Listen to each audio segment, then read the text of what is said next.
now. Yeah. And it says we are live, but yep. So we should be good and live there for anybody on the interwebs.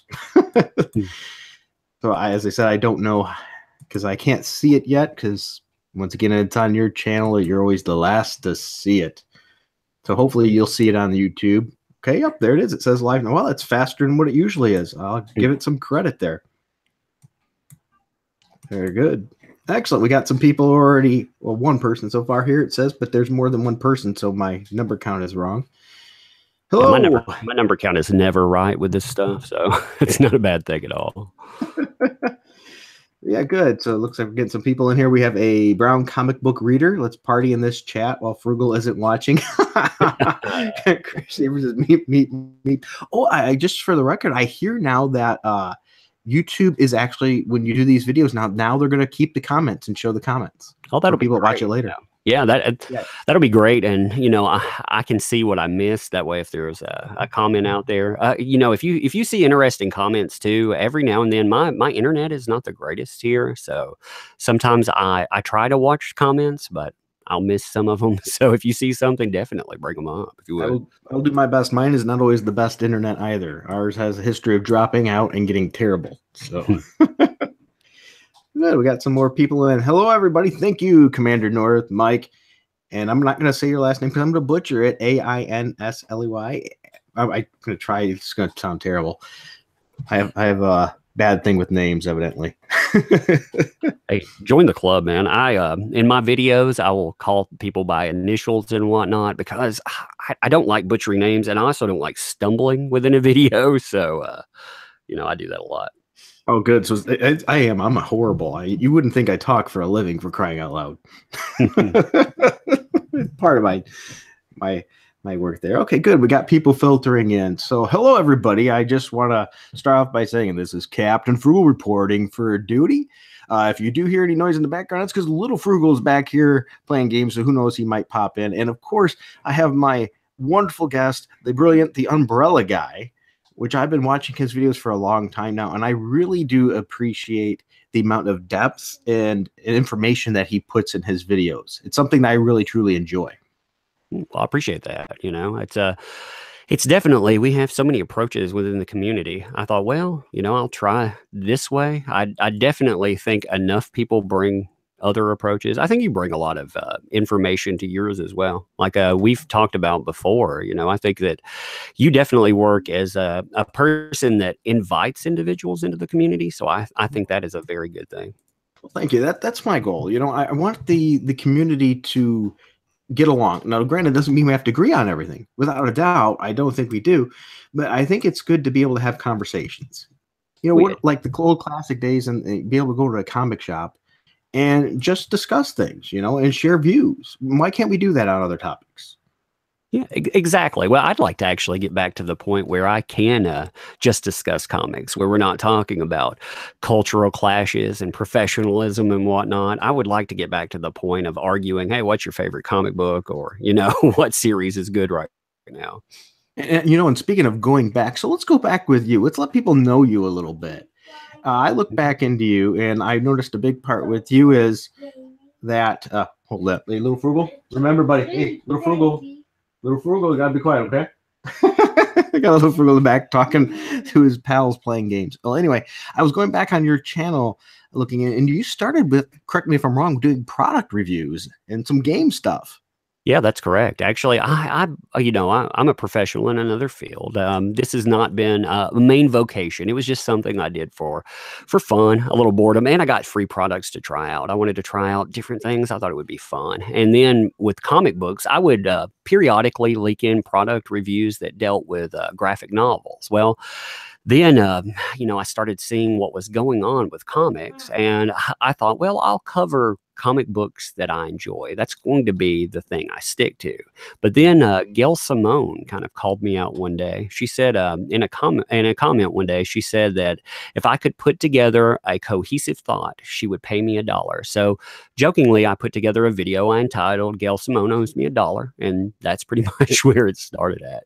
I watched that, and I seen that tweet as well. Yeah. So Yeah, kudos to you because you clearly proved to her what you could do. yeah. I feel she owes me $1. Now she owes me interest on that too. I feel like. Oh, most definitely. But she probably used that dollar to eat, I'm sure. Yeah, So, she and Aubrey Sitterson, they can fight over ramen or whatever they do with their dollar. That's okay. so even now, why do you, if you don't mind me asking, anything I ever ask you, you don't feel comfortable, of course, you don't have to answer. But why are you covering comics now? Why did you shift to that, as Well, well as the drama behind it? Well, I found myself with the drama itself. I saw myself as involved in some of that, but I've purchased comic books all my life. My grandfather actually got me into comic books when I was really little, So to say I am older here, I've been involved in comic books for decades, and I have had some really good experiences with comic book professionals. Every now and then you meet an ego or what have you, but I've never seen anything like I've seen recently. Now, diversity in comics actually got me looking at it, and I'd never been part of Twitter until about, say, 6 months ago. My second day of Twitter, I was listed in the block bot, and then my second day of Twitter, I was also disparaged by a pro. That probably made me a little depressed and angry. And as that anger built, and I basically found that we're going to either change things on our own, or this is the face of the industry. We can either walk away or we can fight for what we want there. Yeah, that's great. I have I think we have a lot of similar things in our background. I also, grew up, and so I've been reading comics for many, many decades as well. Right. Maybe too many manys there. But I mean, I started reading at 3 on comic books, and that was because I was fortunate enough. My mother at a swap meet found a whole box of them for like a quarter or something like that. So I had, like Iron Man #3. I had the first Incredible Hulk, and a lot of just amazing issues. And so that's how I was reading, and I read those things over and over again. Unfortunately, I due to a theft, I don't have those anymore, as well as some when I had a little brother ripped up. Right. Well, I lost a lot of comic books then. It's interesting. I picked up comic books at 3 as well. My granddad, he was retired, and he actually, of all things, in the small town he lived in, he drove a taxi cab, and they had the weirdest setup. They had a phone outside of this place. They would just pull up, but inside they had a comic spinner. And my granddad, to keep me occupied, he would, if I came with him, he would give me a quarter each ride. And comic books then, they were cheap, so I could buy a lot of comic books at the end of the day. Well, and that's one of the benefits back then. And people, today don't see that. It was a purely discretionary income thing. You could buy your lunch and then buy 2 or 3, or even more comic books and read them and discuss them, share them with your friends. And today, a comic book, what can you buy? You can't even barely buy 2 for minimum wage. Yeah, that's something that I've brought up with when we're talking about Alterna. We talk about Alterna being a cheaper comic book, being $1 to $1.50, but even that, I mean, kids, spare change is one thing, but when you're talking about almost $2 with tax, that's not spare change anymore. Exactly. And people might go, well, you're cheap. Well, I do go under Captain Frugal, for crying out loud, but Right. but they're expensive at $2.99, $3.99 a pop, especially, when you're a family man and you've got kids and diapers and, and all the other stuff, mortgage that comes along with it. That's just hard money to scrape by. It's hard to justify. And that's one of the things, again, that kind of, I guess, makes me angry sometimes. We're talked about, we're cast in this certain role, like we are not the dominant individuals buying comic books. I realize that off and on somebody may pick up a random issue here or there, but as somebody that spends a lot of money on that, there is a cast of aging individuals that are picking up comics. They introduce them to other people, and we find professionals warring on us now for some reason. Right. And that's one of the things I've been trying to promote lately. And I think the Move the Needle, which I'm not taking any credit for, that was all diversity in comics, just for the record. But my take on that push is I'm trying to grow it with children. Have your kids read with them, because they need it anyway. The reading level is tremendously low in the United States. And if we can get more people reading, we can help boost that, as well as help boost the industry. Now, the problem I have with that is a lot of the comics today, for the companies that we used to be able to read, we could read as a kid Spider-Man, Iron Man, Captain America, Avengers, would be fine. But today, you really can't read those to kids. They're not kid friendly anymore.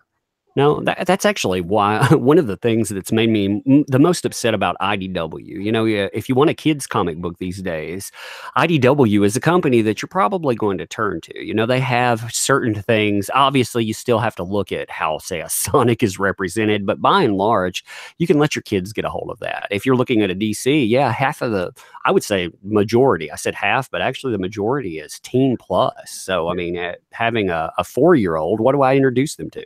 Exactly. And I'm in the same boat with a 5 and a 2, which is probably getting close to 3, but still, I'm not going to read Spider-Man, Doc Ock and Spider-Man's body pleasuring himself to the thoughts of Peter Parker. It's just wrong. So, That's very true. and then, that's what happened. Now, granted, some of that stuff's going to go over the kids' heads. And even, let's be honest, in the days we were kids, there was some mature content, but the way it was done with a wink, wink. Like you had Peter Parker and MJ, and then the door would close. And if you're a kid, it's probably okay, they're just in the room. But when you're an adult, you're like, what's going on.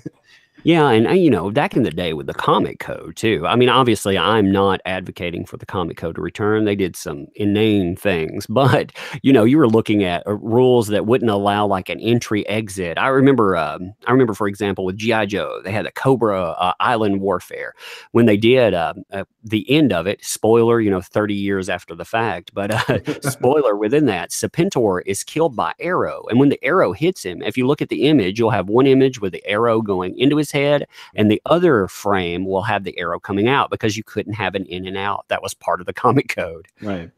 It's funny you mention that because I was just thinking about that the other day. As much as I'm glad the comics code is gone, in some ways, I sort of wish it was back.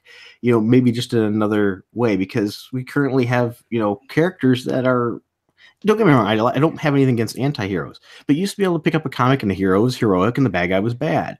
And now there's a lot more gray, like your Riri Williams. I did a video recently on Riri on how she stole property from MIT, and that was, no repercussions for that. She pretty much took stuff from Stark, but then got the okay from Tony Stark afterwards. So that part made it okay. But I mean, in what reality do you have no repercussions for your actions like that, especially when you pretty much take over a third world country as well? Well, I mean, you look at your symbol of goodness, though. You look at the same industry, looking at, say, a Captain America. I have Captain America staring right at me, so it makes me think of that. Well, when you think about what was done with that symbol of purity, if you're willing to do it on that level, then what are you willing to bring to that industry anyway? Yeah, that's a good point. It's really, they make it wonder. You okay, little Frugal? Let's just give it a minute to load. If it doesn't load, you might have to reboot. Yeah, that's what happens when you try and play a game at the same time. So anyway, that's great. So it seems like we both really got into the comics YouTube for community. Actually, a lot of people don't know is I guess I'm considered one of the OGs in it because I was it before the YouTube things started popping up with all those. I actually was in the forums and had the same issue in the forums that Douglas Ernst had, and I actually reached out to him, and he was very kind to me. And we discussed. I created a site, and eventually I did the YouTube thing. And Captain Cummings was very nice to bring me on and things like that. Just my channel never really blew up like his did, or definitely didn't blow up like Diversity in Comics, which is okay. I'm actually fine with that because I have to say the following of people I have are a very compassionate group of people in this industry. Well, and some of the things that come with it, when you get to a certain level, you see like what a Diversity in Comics deals with every day. Some of the drama things. Now, I agree that some things every now and then he can cause them. I don't mean anything bad when saying that. I'm not trying to put him on blast or anything. He's been very nice to me in that. But, with that, when you're engaging in that frontline argument, it is a very difficult thing. These people pick on 8 things that he said over how many videos he does, 2 a day or more? Yeah, I mean, Lord. And there's no way I could keep up that production amount. And, if you're putting out that much material, you're bound to slip up and say something that somebody's going to get mad against. And trust me, he goes through a lot, and I agree. He's been nothing but nice to me, though I don't think he's ever named me by name in a video. I'm always one of the other guys. But I got a link today. I was like, man, I must be coming along a little bit. I was telling my wife, she has been looking at this. She's been getting a little more involved, and the madness, it's interesting to look at somebody that has never really looked at our industry and see how professionals treat us. She would hear me complain about this. And, these things to an outsider, they may seem petty until you look at what you're really talking about. She has said time and again, what other industry, would allow this? And I mean, that's exactly the point we make. But Right.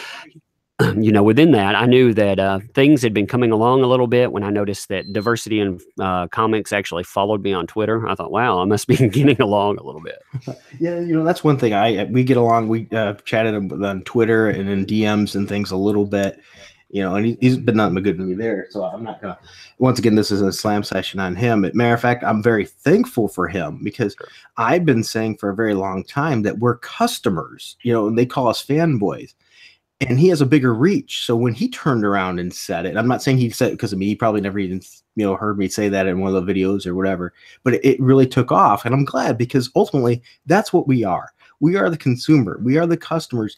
And like it or not, if they disagree with us in public, we have to be right, even when we're wrong.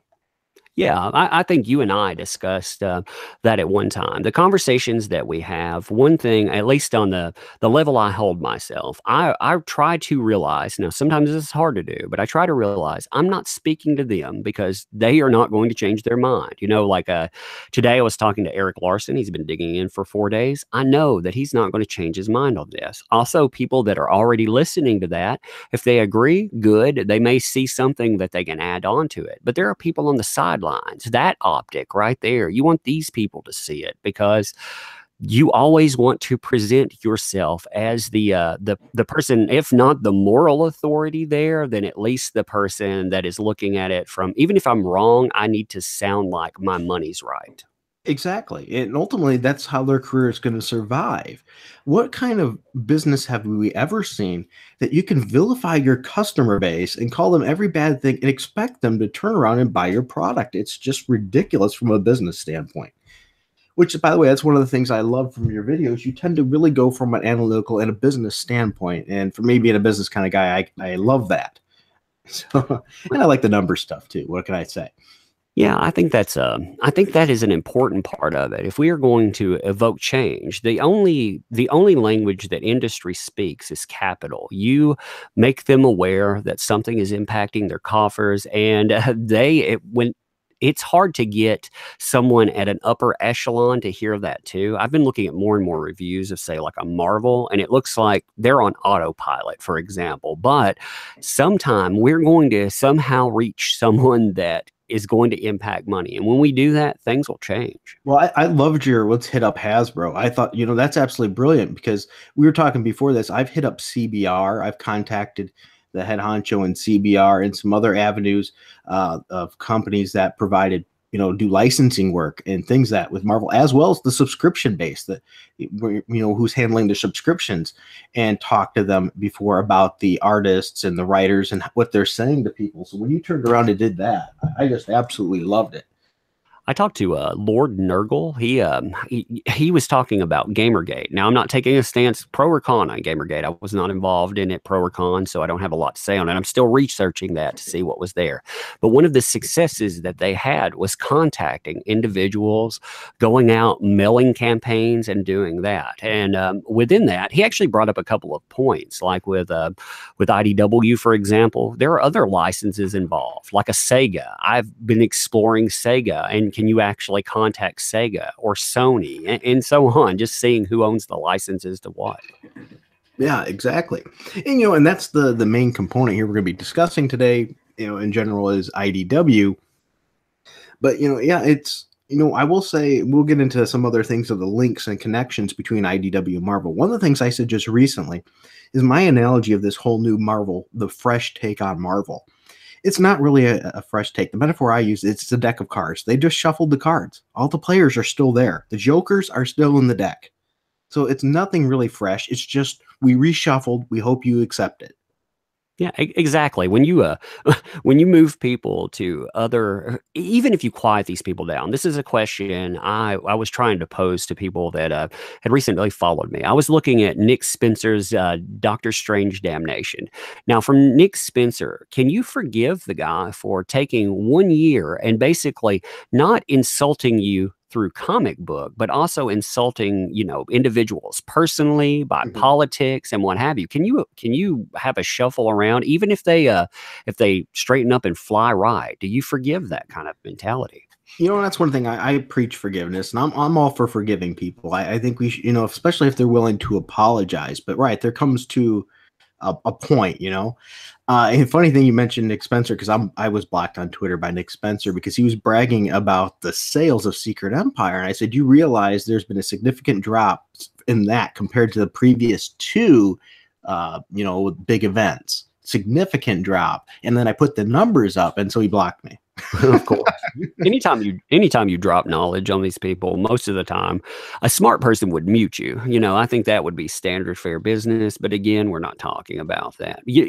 I don't know if you looked into Nick Spencer at all. I didn't know this Oh, I going. did. Yeah, his political agendas and all that. Yeah, yeah. I didn't. I had no idea that he had run as a Republican, or pretty much. I don't want to say that. That may be inaccurate that he ran as a Republican, but he ran on the talking points of say, a conservative. More Well, police and whatnot. he also failed at running a business too. Oh yeah, that's the interesting thing. When I look at Nick Spencer now, I see Nick Spencer involved for Nick Spencer, and a lot of people are like that. I agree. And the forgiveness thing too. Here's a question for you then. You forgive individuals. Does your money forgive individuals? That's a great point. I'm a forgiving kind of person all around, so I'm going to say in my case, yes, but it only goes so far. I mean, if you're going to continuously call me a Nazi, block me, and say things and do things to try to dox me and things, enough's enough. Eventually. I mean, Right. just recently, just as of yesterday now, because I have Captain Frugal on Facebook, I just got hit with, oh, you've got to change your name. This isn't your real name. So it's like, okay, who reported me? So Well, now I've got to really put my name in as Stephen Rogers. So that's hilarious. I've that's what I'm pretty working much on. Oh, sorry. I've pretty much walked away from Facebook lately. It's so, I don't know, boring to me. I don't know. I use it for promoting the videos, but I also use it because I actually use that to talk to some. I use that for some connections that I will not name. So That's fair enough. I mean, I can understand personal life and whatnot if you want to do that. I do find right. Facebook, and some people say there are levels, like a strata of how bad things are. Like you have Facebook, and then you have Twitter, and then you have Tumblr. But I think Facebook, if you look at a lot of their groups, especially for comics, they're just as bad as everybody else too. Yeah. Oh, by the way, so if anybody here is really good at Photoshop and you want to Photoshop Stephen Rogers as a name onto a library card or something for proof for me for my Twitter, feel free to send that to me because I don't have that. I've got to come up with some way of proof of identification for. I'm sorry, I'm not giving my name, especially I know at least one particular person in the field has tried to dox me multiple times. Well, I go to different links to that. Like in my videos, I know sooner or later somebody's going to look at the banner ads there, and they're going to look at location. So I run a VPN, and I change my location every time. So good luck with that approach, because I know that these people are going to dig through what we do. And if I ever slip up and do something, I want to give so many counter indications of who I am that it's at least not that easy. That's what I do too. I throw in a few things here and there that I also like when you create a name and things, you create somebody maybe has some likenesses to you and things, but it's not you. So it throws them all off. That way, when they think they've called you out, Yeah, I think they imagine me, well, like B. Claymore imagined me with carrying out a stack of umbrellas, or maybe he imagined me with a giant umbrella head. I'm not really sure. Yeah. Well, I'm just an idiot in a mask, so what do I know? Or an a-hole, or whatever the many things I've been called at this point. See, I think that's kind of awesome, though. I've really thought like with live streaming a symbol. I've thought about putting all of those on my symbol. You know, all the good quotes. You should collect those, man. Those are really cool. When you get disparaged by Dan Slott, I mean that is prime time there. I've had him, Spencer, and several other ones at this point now. Anytime you speak something that's the truth and they can't, turn it around on you, it pisses them off. And speaking of which, since you mentioned the umbrella, I was listening to a live stream because of all days I wasn't able to make that one, doggone it. You were on it. I think it was with Engeltina and Brian Claymore. And he's like, who's this umbrella guy? So if in case some people don't know it here, if you want to share how did the umbrella guy come to be? How was that chosen? Yeah, actually, I thought this was kind of funny. So when I did product reviews, I have an umbrella tattoo on my hand. You can see it in a lot of my videos. That if I review something like a comic book or whatnot, you can see it. Well, this guy commented in all of my comments. I would get random. Sometimes you know how that is. You get some bad ones sometimes. But somebody was like, "Oh my God, it's that umbrella guy again." I was like, "That's kind of funny. That's where the name's going to come from." So I changed it over. I had a different name at one time, but I went with that. I've always loved Resident Evil. It had a huge impact on me. So I know I was about to ask. You don't by any chance have a white SUV with a Resident Evil sign on it, do you? The Umbrella Corporation. Yeah, you got me, man. You totally got me there. Well, actually, I've seen somebody with that. So that sounds cool, but no, I don't have that. And if you did, you aren't telling me anyway. Lie. Yeah, I can't actually give away the fact that this is all a cover for the Umbrella Corporation. That's right.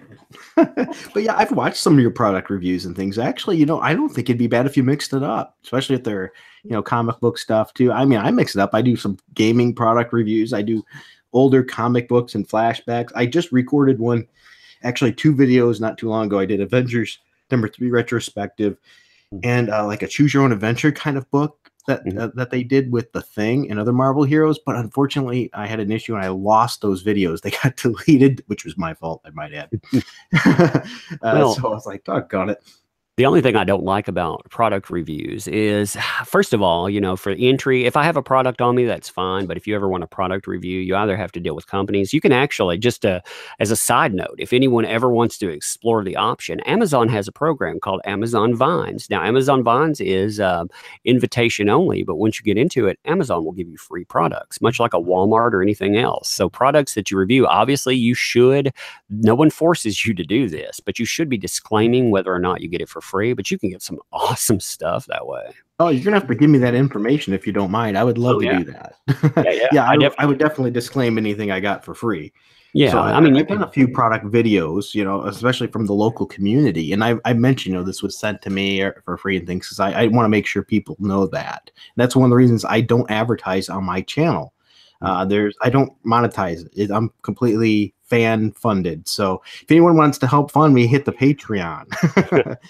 I don't want anybody to ever say, well, he's doing this for the clicks. No, you can't say that because I don't get any money from the clicks. You also, you advocate, you're much like me in the fact that you advocate for charity for kids. We do a lot of charity work, and a lot of what I would get from my YouTube, I would put into that just because, it's extra money for it. Now, one of the downsides with covering comic books has been getting nailed with the demonetization of quite a few videos because I like to put people's names or whatnot in it, and they don't seem to like that any. No, they don't. Now, Yellow Flash, of course, he still hasn't gotten his. He was saying in the live stream, he still hasn't even gotten monetized. I mean, look where he's at. He's at 4,000 people. Shout out to him too. He's doing so. I like some of the stuff he's done there. And I don't think people get, they got on him a lot for his list, but I'm going to tell you, I think it's good he did what he did. He's sharing his views, and I give him all the props for that. I'm not a big fan in boycotts either, and I've voiced my reasoning why, and he understands that. But I also believe in voicing your feelings of why you're not going to support somebody too. And, more credit. He took a lot of crap for that, and I stand up for him. That he's a good guy, and he's a smart guy. People aren't giving him as much credit as he deserves in that respect either.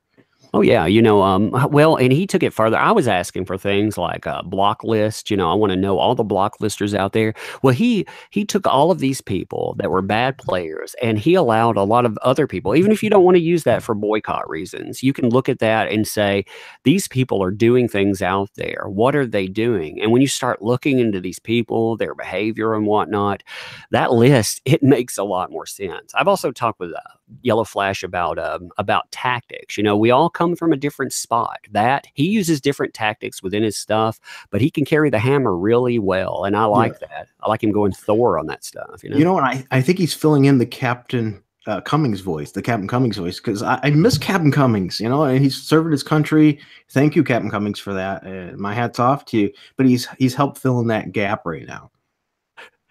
Sorry, I got laughing. I saw Underground Geek. I'm sorry, the comic book Underground. You messed me up with that name, man. Changing it up over and over again. I saw him go stars, so it made me laugh. Yeah, I just I didn't put that together at first. Doggone it! Thank you for calling it out. But you like you mentioned with the kids, and I do. I love doing things for the kids. Kids are the future, and if we want to sit there and complain about how things are, and make changes, we have to change kids too. And the kids have got it rough. I mean, they're coming from now these new generations, and most of the time their household is completely shattered and things. And as I said, the reading level's low. They're off to a bad start. And why not help these kids as much as we can? And if getting them to read is an amazing thing, like little Frugal, I work with him reading every day. And you could tie it in other things. He wants to play video games and stuff. Good. That means you get to read those things. It's a teachable moment. Well, and beyond that, I talked to Alterna, and they were great about this. Peter Samedi, just to say that man is great. I talked to him about wanting to get some comic books so I could use it for charity around December. Now, some people after that asked, why comic books? Well, normally, like for example, we do a back to school bash thing where we give out certain items. The communities do that. This year, it looks like we'll do backpacks and stuff because that stuff is pretty moving. You see some little kid come up and get excited over a backpack, that kind of stuff. It is heartbreaking in a way, but we're just giving them something that it doesn't establish a norm. Normal kids, they get to go out and forgive the adage, but kids being kids, these children are not able to do that. And, through advocacy of comic books and through giving and good works, we can do that. I think we can make true fundamental changes in people's lives. Right. And, I see in the areas I work in and things like that, I end up dealing with a lot of people, and I can see they're not families that can afford to be buying comic books at the high prices and things. So when I can, I buy some extras here and there, and if I see a family that's got kids and they look like they might be interested in that hero, it's like, hey, you want this comic book? I gave out a lot of Green Lantern because Ethan Van Sciver's been so great for the industry, in my opinion. I want to support him the best I can. I've done that recently with John Malin as well with some of his works, and giving out. I got to be a little more careful. It's depending on the topic of the book and the age group too, mind you. But support where you can.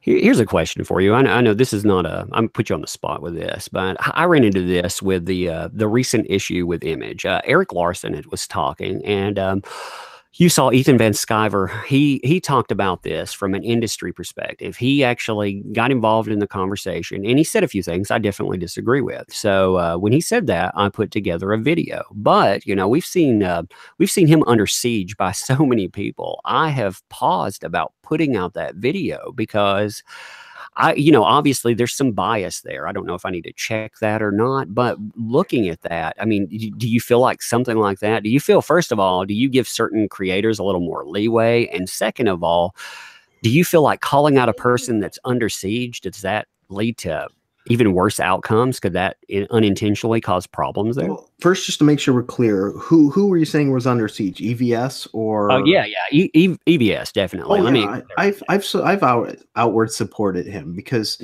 matter of fact, and John Malin made that point too.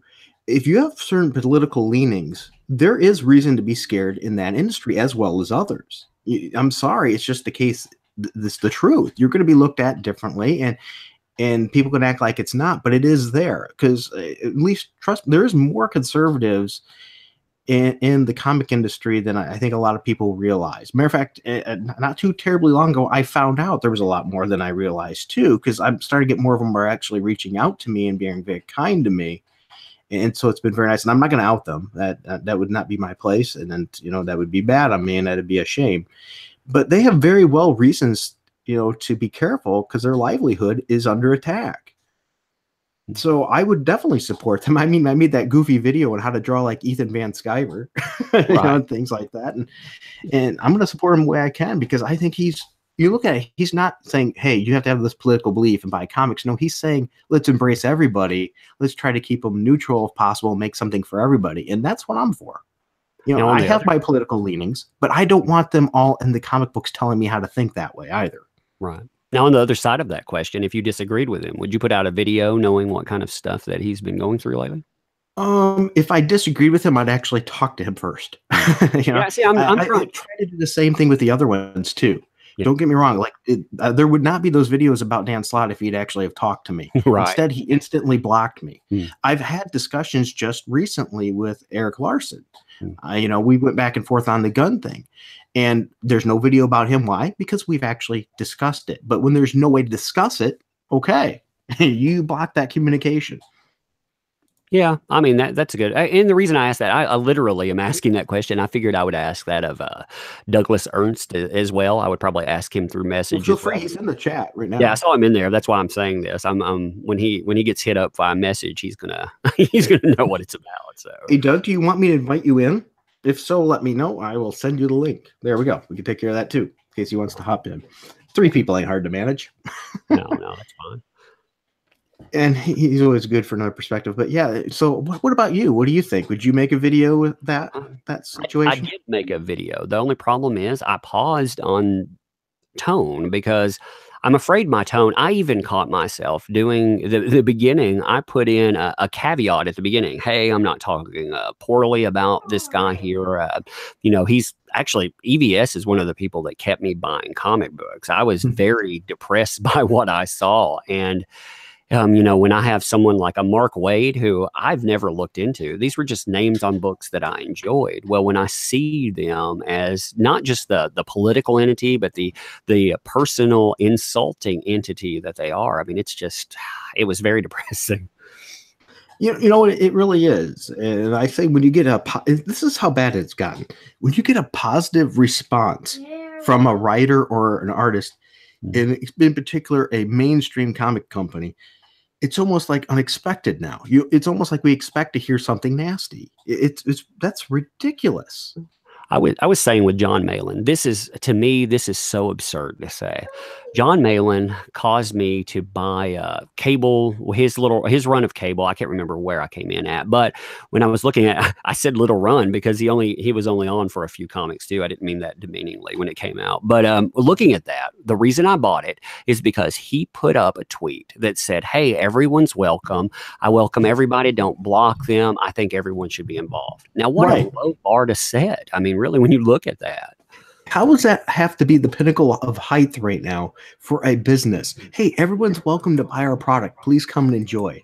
That's ridiculous. What can you think of another industry? And I guess Hollywood I would fall in, but outside of something that's pompous, just a regular day-to-day industry that you interact with, I cannot think of any industry I would tolerate this behavior from, not even close to this type of behavior. No, and they turn around and they blame the customers then for being toxic and tearing down the industry when they don't realize they're doing it to themselves.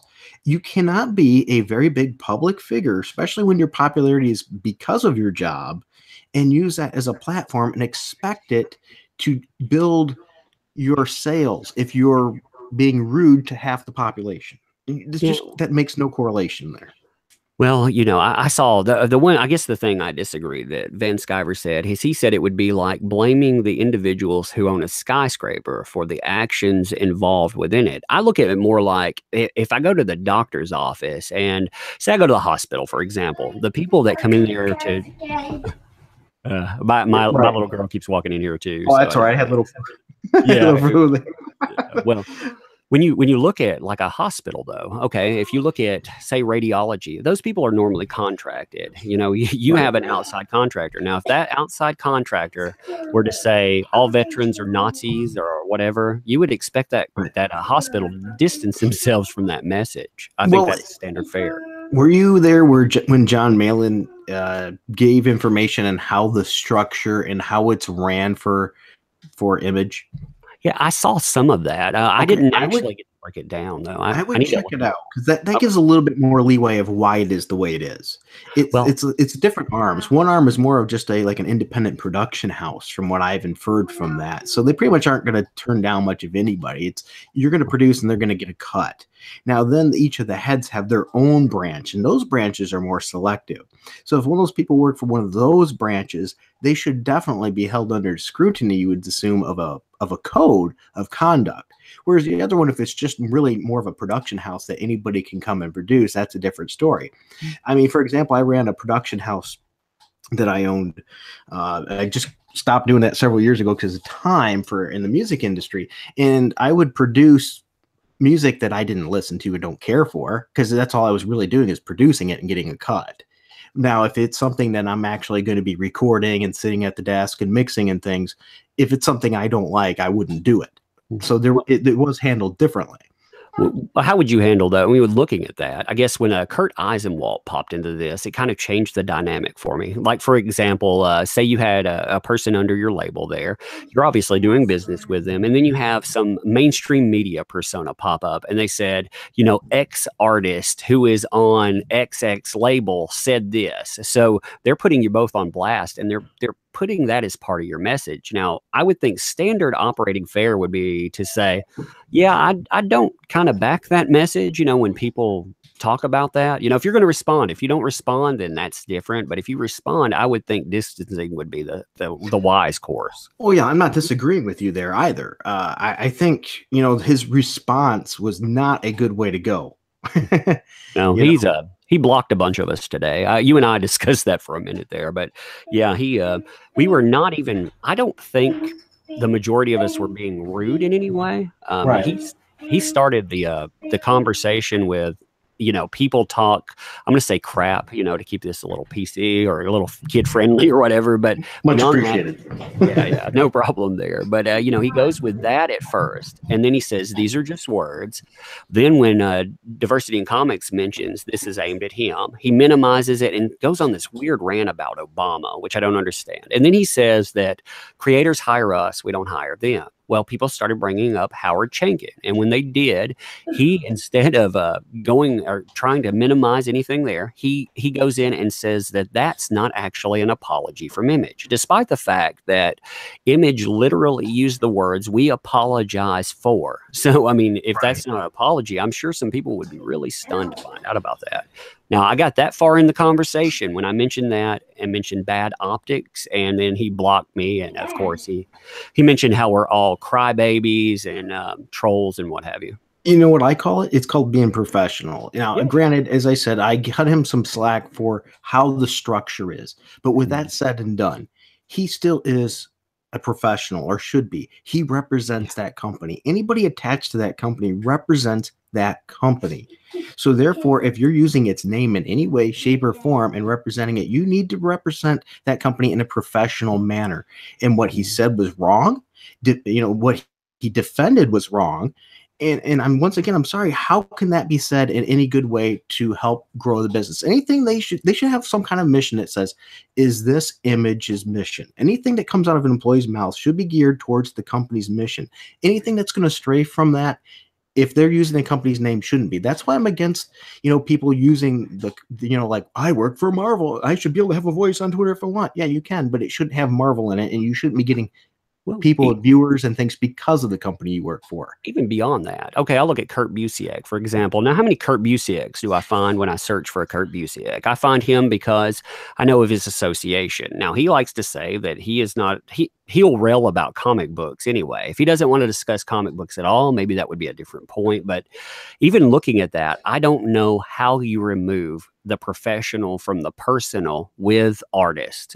Going on the thing about from Eric Larson too. One thing that I really, I guess a sticking point with this is he wants to talk semantics.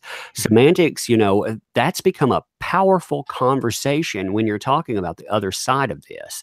These are people that literally say that if you misgender them, that you are denying them their humanity. So then they want to argue the semantics of saying he is a vet, so he is a crypto fascist. They want to say that's not an all-inclusive statement. Now, I beg to differ in that. And when you're talking about Eric Larson's response, what I say, even if he considers my optics bad, still my money is right. And, it's not just me. I like how they minimize that by saying, when we say listen to customers, they always like to fire back with, well, listen to me. Of course, I'm saying listen to me. I'm a customer and I'm dropping a lot of coin on your product here. Right. Now, I'm going to say this from 100% business perspective. It is untrue that the customer is always right. Just the facts. The customer is not, but the customer is still always right. There is a lifetime benefit of having that customer in earnings.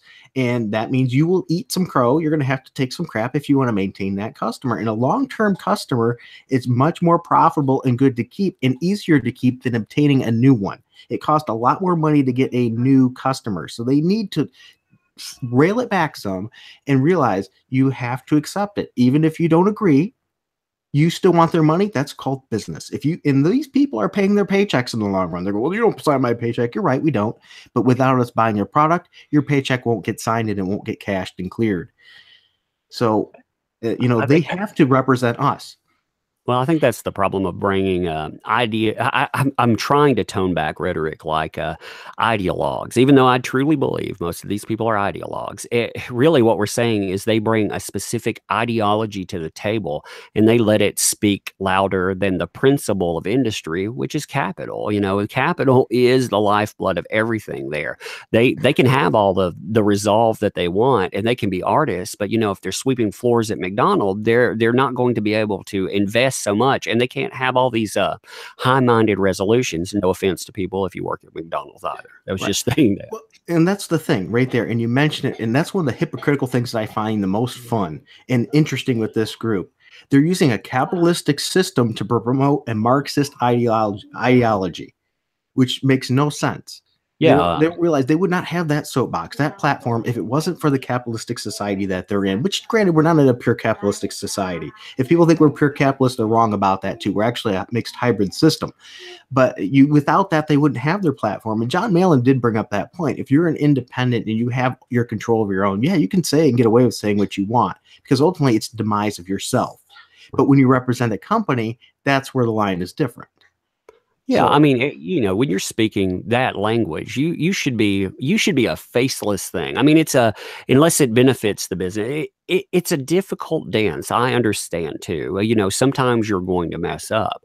When you mess up or you get angry and you represent that business, minimizing damage, that's a big thing. And these people, comic books, they think that we are going to come back to the table time and again.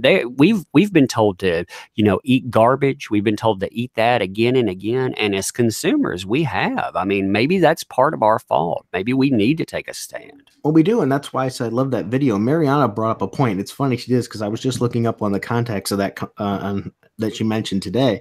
She said the older ones used to have ads for things like Munchkin game cards and M&Ms. Well, there's still M&Ms last time I checked. You can contact M&M and Mars and say, do you realize that you're putting ads in publications that these people are doing this and representing this, taking pictures and putting them on Twitter of their buttholes and everything else? I'm not trying to be disgusting. No, that's Michelle Perez. If fair warning to any of you, if you go and you look up Perez, you are going to you're going to see things you probably don't want to see. I mean, and literally, when he said butthole, he really means that. Yeah, I won't look at it. I only heard that and been told, and I seen somebody that gave a picture with covered, because I don't want to see that crap. I put that in a video. You may have seen it from there. I cut the middle out, but I was like, hey, I was talking to my wife. I was like, hey, you want to see something that a comic book pro thinks is acceptable? They think this is professional. And she was like, sure. I think it's a statement. So I showed her that. She was like, oh my God, that scars me for life. And I can't believe when you're talking about the professional personal mixture, these people, they need to at least have better decorum. But I mean, that is a blatant example of how they don't understand it. Right, and we can have that same kind of thing in our community. Matter of fact, I'm glad he popped in here. Comic Boom, he disagreed with my points on my last video. You know what? I'm glad he voiced that. He has the option to voice that. He spoke why. I don't agree with him. Don't get me wrong, but I'm not going to call him names, and I appreciate that he gave me his insight. How Yeah, hard is that? people disagree with what I'm saying about Image Comics. When I'm coming there, I've clarified. Like when I was talking, I spoke last night to Spike Valentine, very insightful. Also, I always forget the international market, so I'm glad people can remind me of that. But he was talking about this from a creator's standpoint and the damage that something like this could do. So clarifying what I've been saying, I'm not calling for Perez's job. I haven't gone that far yet. That's not what I just wanted Image to disassociate themselves from this message, and they refused to even do that. So I mean, they decided to give us what 8 paragraphs on why Howard Chaykin's cover was terrible and how they're fighting the minimization of individuals that are constantly under threat of death. This is literally the way they worded it. But yet, when it's turned around and you have another group saying you're offending our sensibilities, they say that they're going to listen to readers. They say that within the last paragraph of their response. They say they're going to be responsible. They'll listen. Well, then today, when I have Eric Larson block me, call me a crybaby and whatnot, that's a different message. Right. Yeah, it's an interesting dynamic that we're in today. And the other problem I have, and I am a little leery about blacklisting people, and this is actually an issue I have more with the creators too, is they spout off like that and say, well, if you don't like it, don't buy it, block us. Well, look what they just did. They just cost all the other people that had a stake in that product. They cost them. That artist that put that time in, the inker that put that time in, the production company that did that, to produce that, the distributor, the comic shops, they're the ones feeling the pain for that. Sure. Comic shops are suffering. I mean, they are literally, well, I've seen at least 6 comic shops close down within the last few years. We see a boom in industry. Even, 4 years, we looked at an uptick in sales. But the thing that people forget within that is that includes international sales. In the United States, if you boil down sales, it is a very bleak picture. I think that's something I need to point out one day. I've never seen anybody break it down as a United States issue versus an international issue.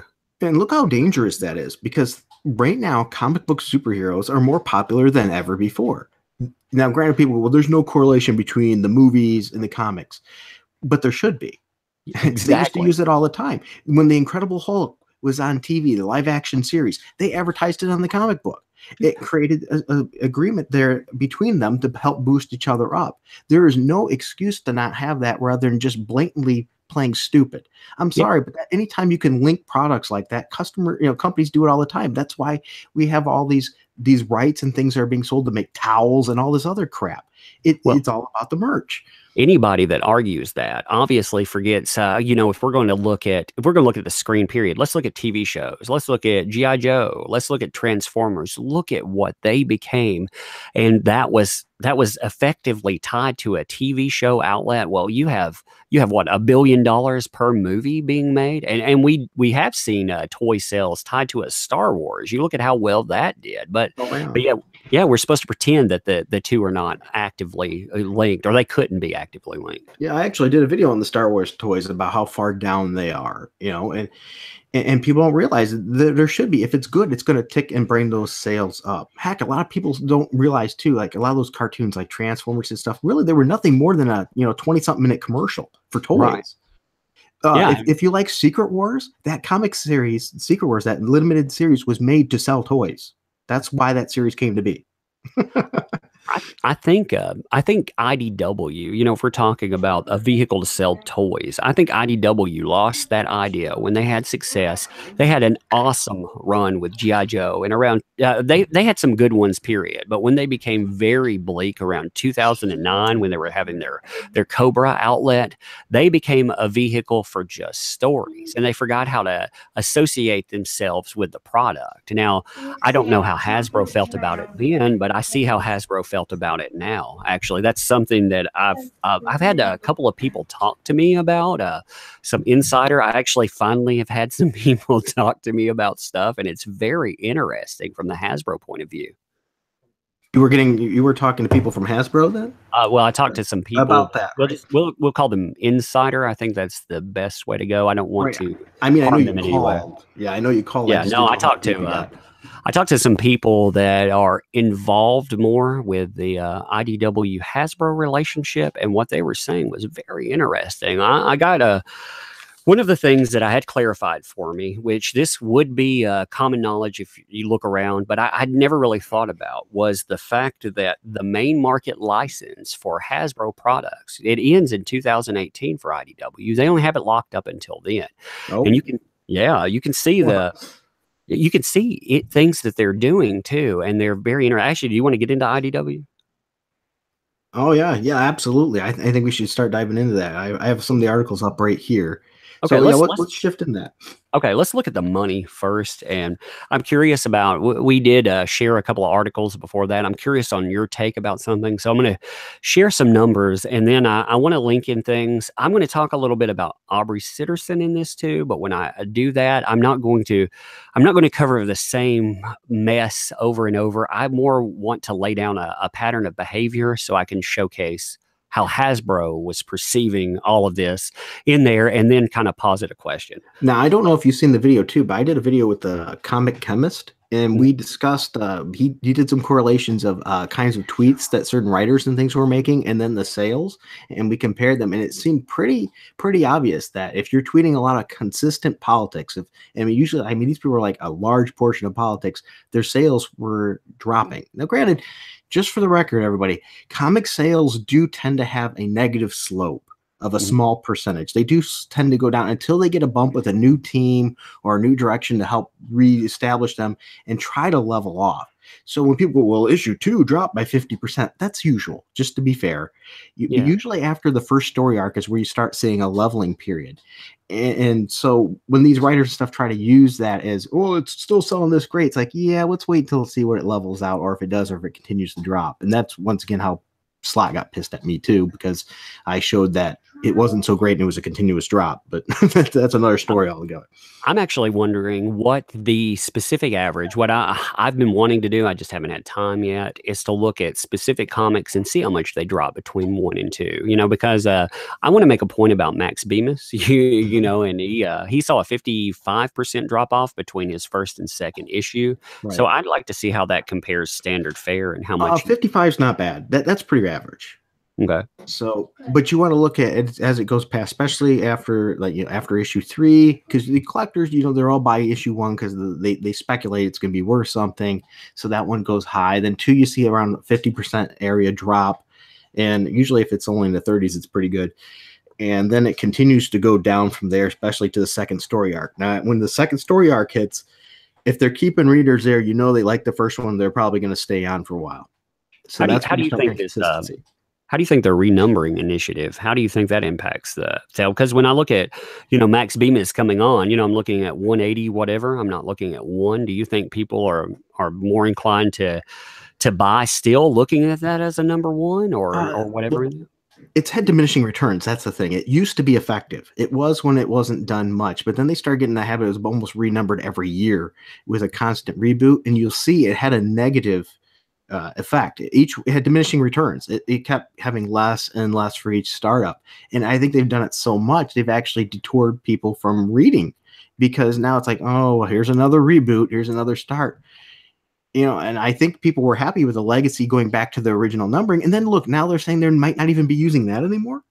Right. It's just a mess. I was actually talking to some individuals. I was trying to get a different perspective. There was a reading group at my comic shop of African-American reading group, and they were talking about Black Panther. So I was wanting to see how that was perceived, how they were talking about how great it was representation-wise. So I wanted to see how they saw things compared to me, because you've got to challenge your mindset, especially when you're looking at things like Twitter. I want to see what people are looking at it from an outside perspective, and I also want to see how people that are that are feeling they're represented there are looking at it. And it's very interesting how all of those dynamics, they actually hook into sales. And how Right. Black Panther, I'm curious how Black Panther will sell when it comes back up too. When we see that May fresh start reboot.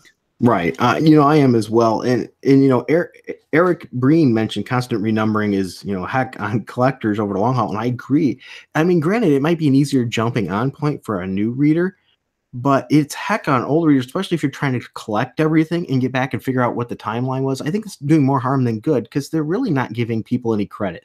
I'm sorry, if you're a new reader, you can pick up a new story arc. All you have to do, you usually, maybe put a heading on there of, a subheading, Iron Man hitting the bottle again, 1 of 6. Okay, it's the first issue of the story arc. That would be an awesome story. Hitting the bottle again. Well, with Dan Slott, he's gonna have some kind of somebody's gonna get rusty and all kinds of dumb puns in there. But shame on me. Mary Jane's gonna get iron disease or something like that, and. Oh, it's very funny, but it's terrible that really is a standard we're probably going to look forward to.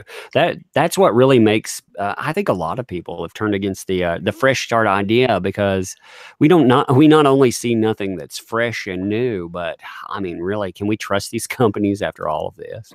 But yeah, if you want Umbrella Guy, my data's a little bit old now. It's several years old, but I did do a collection of several titles and track their numbers in the decrease. That way I could compare flagship character to flagship character. Because that's another common thing like writers like Dan Slott would do, is he'd say, oh, it's just selling this great, but he was comparing it to non-flagship characters. You have to compare that to other titles of equal in weight. Like Spider-Man should be compared to Batman.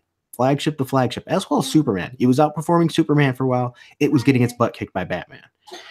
That's apples to apples. You can't say, well, Spider-Man's outperforming Moon Knight. Well, no freaking kidding, because you can feel the finger of Spider-Man alone. He's the most recognizable character by his suit, pretty much out there. Anybody can recognize him. Moon Knight, they won't know. No offense to Moon Knight. He's a cool character, but he just doesn't have the recognition. Yeah, I wanted Moon Knight to actually be a great character this time. I was really on board until Max Bemis. But anyway, I'm getting off topic. So do you want to hit IDW? I pulled up what. Absolutely. Which article you want to start with? The IDW? I'm actually going to I'm going to breeze a couple of quarters is what I'm going to do, and then what I want to do is talk about that $10 million thing. That's a weird one to me. Did you have a chance to look at those? Sadly, I didn't. I got absolutely hammered today. I thought I was going to. And just for a record, everybody, later on, I'm going to include these links. I'll add them later to the info bar. So if anyone wants this information, so I don't think we're just pulling out numbers and lying. I'm a big, as well as you are, about proof. That way you can see these numbers for yourself. Everything too. I've added into videos that I'm going to talk about. They are not these things are going to a greater point. There's going to be more included in this, but when we're talking about the numbers for quarter 1, 2, there are plenty of articles out there. I encourage you to go look that up, because I definitely, like he said, I believe in proof here. But looking at these numbers, we saw a quarter 1. We saw a downturn from year to year for IDW, meaning it went, just to describe this year to year, I'm talking about 2016 to 2017. There's no numbers for 2018 yet. We'll have another year before we get quarter 1, or another month rather. I said year. But with the 2016 to 2017 year to year, we had a downturn of $1.8 million.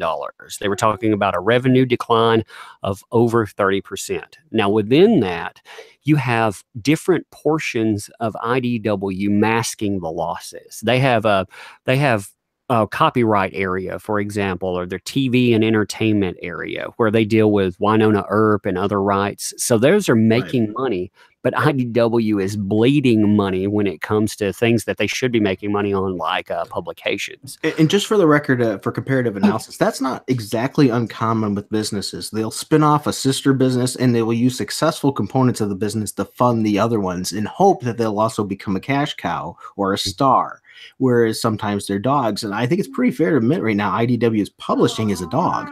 Yeah, oh, definitely. When you're talking about too, you see downturns within the year depending on what comes out, and that's why when presenting these numbers, it's good to look at the physical year, and it's also good to look at masking practices they do. I've been very interested in how they mask losses, because these numbers they don't represent all of the picture when you get down to it. With quarter one, you can take one quarter and say you're going to have a downturn because of whatever. Now, when you have a downturn of $1.8 million, there's a huge problem. If you're seeing a downturn of over, I think our company looked at it at about 10%, it depends on how big your company is and practices, but 10% movement back and forth, that can be acceptable to alarming. But when you're talking about 1/3 of your revenue, that's scary. Right. You have to analyze what the current economy is going in and what impact that's going to have on disposable income as well. So yes, you will see a dip with that. But nonetheless, you have to consider stockholders are expecting a return on their investment. You're not going to take a dip that big and not have some kind of repercussions or changes expected. It's just not. It's bad fiscal policy. That's one of the reasons why I was saying somebody like Eric Larson, what they're saying, that's a terrible action for the fiduciary duty. When you represent that, your fiduciary duty is to provide a return on your investment to your stockholders, because it's their investment, it's their money that's being postponed for today's use for expectations of the future. You are handling other people's livelihood, retirements, and everything else in that. And that kind of drop, that's a significant portion in people's portfolios. Yeah, well, and you bring up a good point there too. When you're talking about expectation of not only delivery, but you're talking about expectation of change. IDW, within all of this, their change was to blame Marvel. I mean, remember that when you get down to it, they did not change behavior. The only reason that they do things, which we'll connect to in a minute, with say a Citizen, the only reason they do that is because someone outside, Hasbro, one of their major partners there, they were making noise. IDW was not going to do anything to him at all. Right. Well, you brought up a very good point there. Now, I'm going to say, though, there is some merit to what IDW said about Marvel hurting their sales. Sure. It goes to the malls, if you will. Comic books are the same way. You don't go and buy, you're not as likely to go and buy a lot of IDW top, titles by choosing to. You tend to see those based on other things that brought you to that store to get it, with rare exception of a few. So the Marvel titles and things are going to get you to the store, and then you see that IDW title, go, oh, Power Rangers, maybe I should check that out, and you get that, or whatever Sonic title, because it reminds you of your youth or for your kids. So it's like an anchor store, Marvel is, and it's bringing people to check out those IDW books. So don't get me wrong, they do work together, and that has an impact on IDW. But they use that as the sole excuse for your product not selling is moronic. Exactly. Yeah, exactly. They didn't look at internal practice, and they're still doing this stuff now. But anyway, getting to quarter two, I will ramble sometimes. If I get too far off subject, maybe Chad and yourself can be like, hey, you're getting way off subject. But hey, I love this stuff. It's all good to me. Yeah, I think numbers, you can misrepresent numbers. Sure, somebody can go in and they can say it means something. Actually, I saw Rich Johnston doing that with certain things. He was misrepresenting some things that transpired with Aubrey Sitterson. But if you have somebody that's acting in good faith, now maybe I could get something wrong. I'm not saying I'm infallible by any means, but I think the numbers, if you present them, they speak their own gospel. Sure. So anyway, going to quarter two, you see another $1.8 million. It's like at $1.84 something million in decline. So you see that from year to year, they have a decline so far for 2 quarters of $3.6 million, and the revenue decline is right again at 30%. Now that should say that there's a problem. Now, about that time, they do this weird thing where this tells you that there's let me put this on hold for just 1 minute. I've got to deal. My daughter's having an issue for just a second. Oh, I'll be back in 1 minute. Okay. Absolutely. And by the way, meanwhile, while Douglas Stearns said, I've been impressed with the turnaround with Spectacular Spider-Man. Looking forward to reading 300 late tonight or tomorrow morning. And I cannot agree more. I'm absolutely loving what he has done with that book. He's like a different person writing it. And I think we need more of that. I would love to see him be in a positive image on Twitter and social media and things too, because Marvel can turn this around. I mean, without a doubt, they need a social media policy, plain and simple.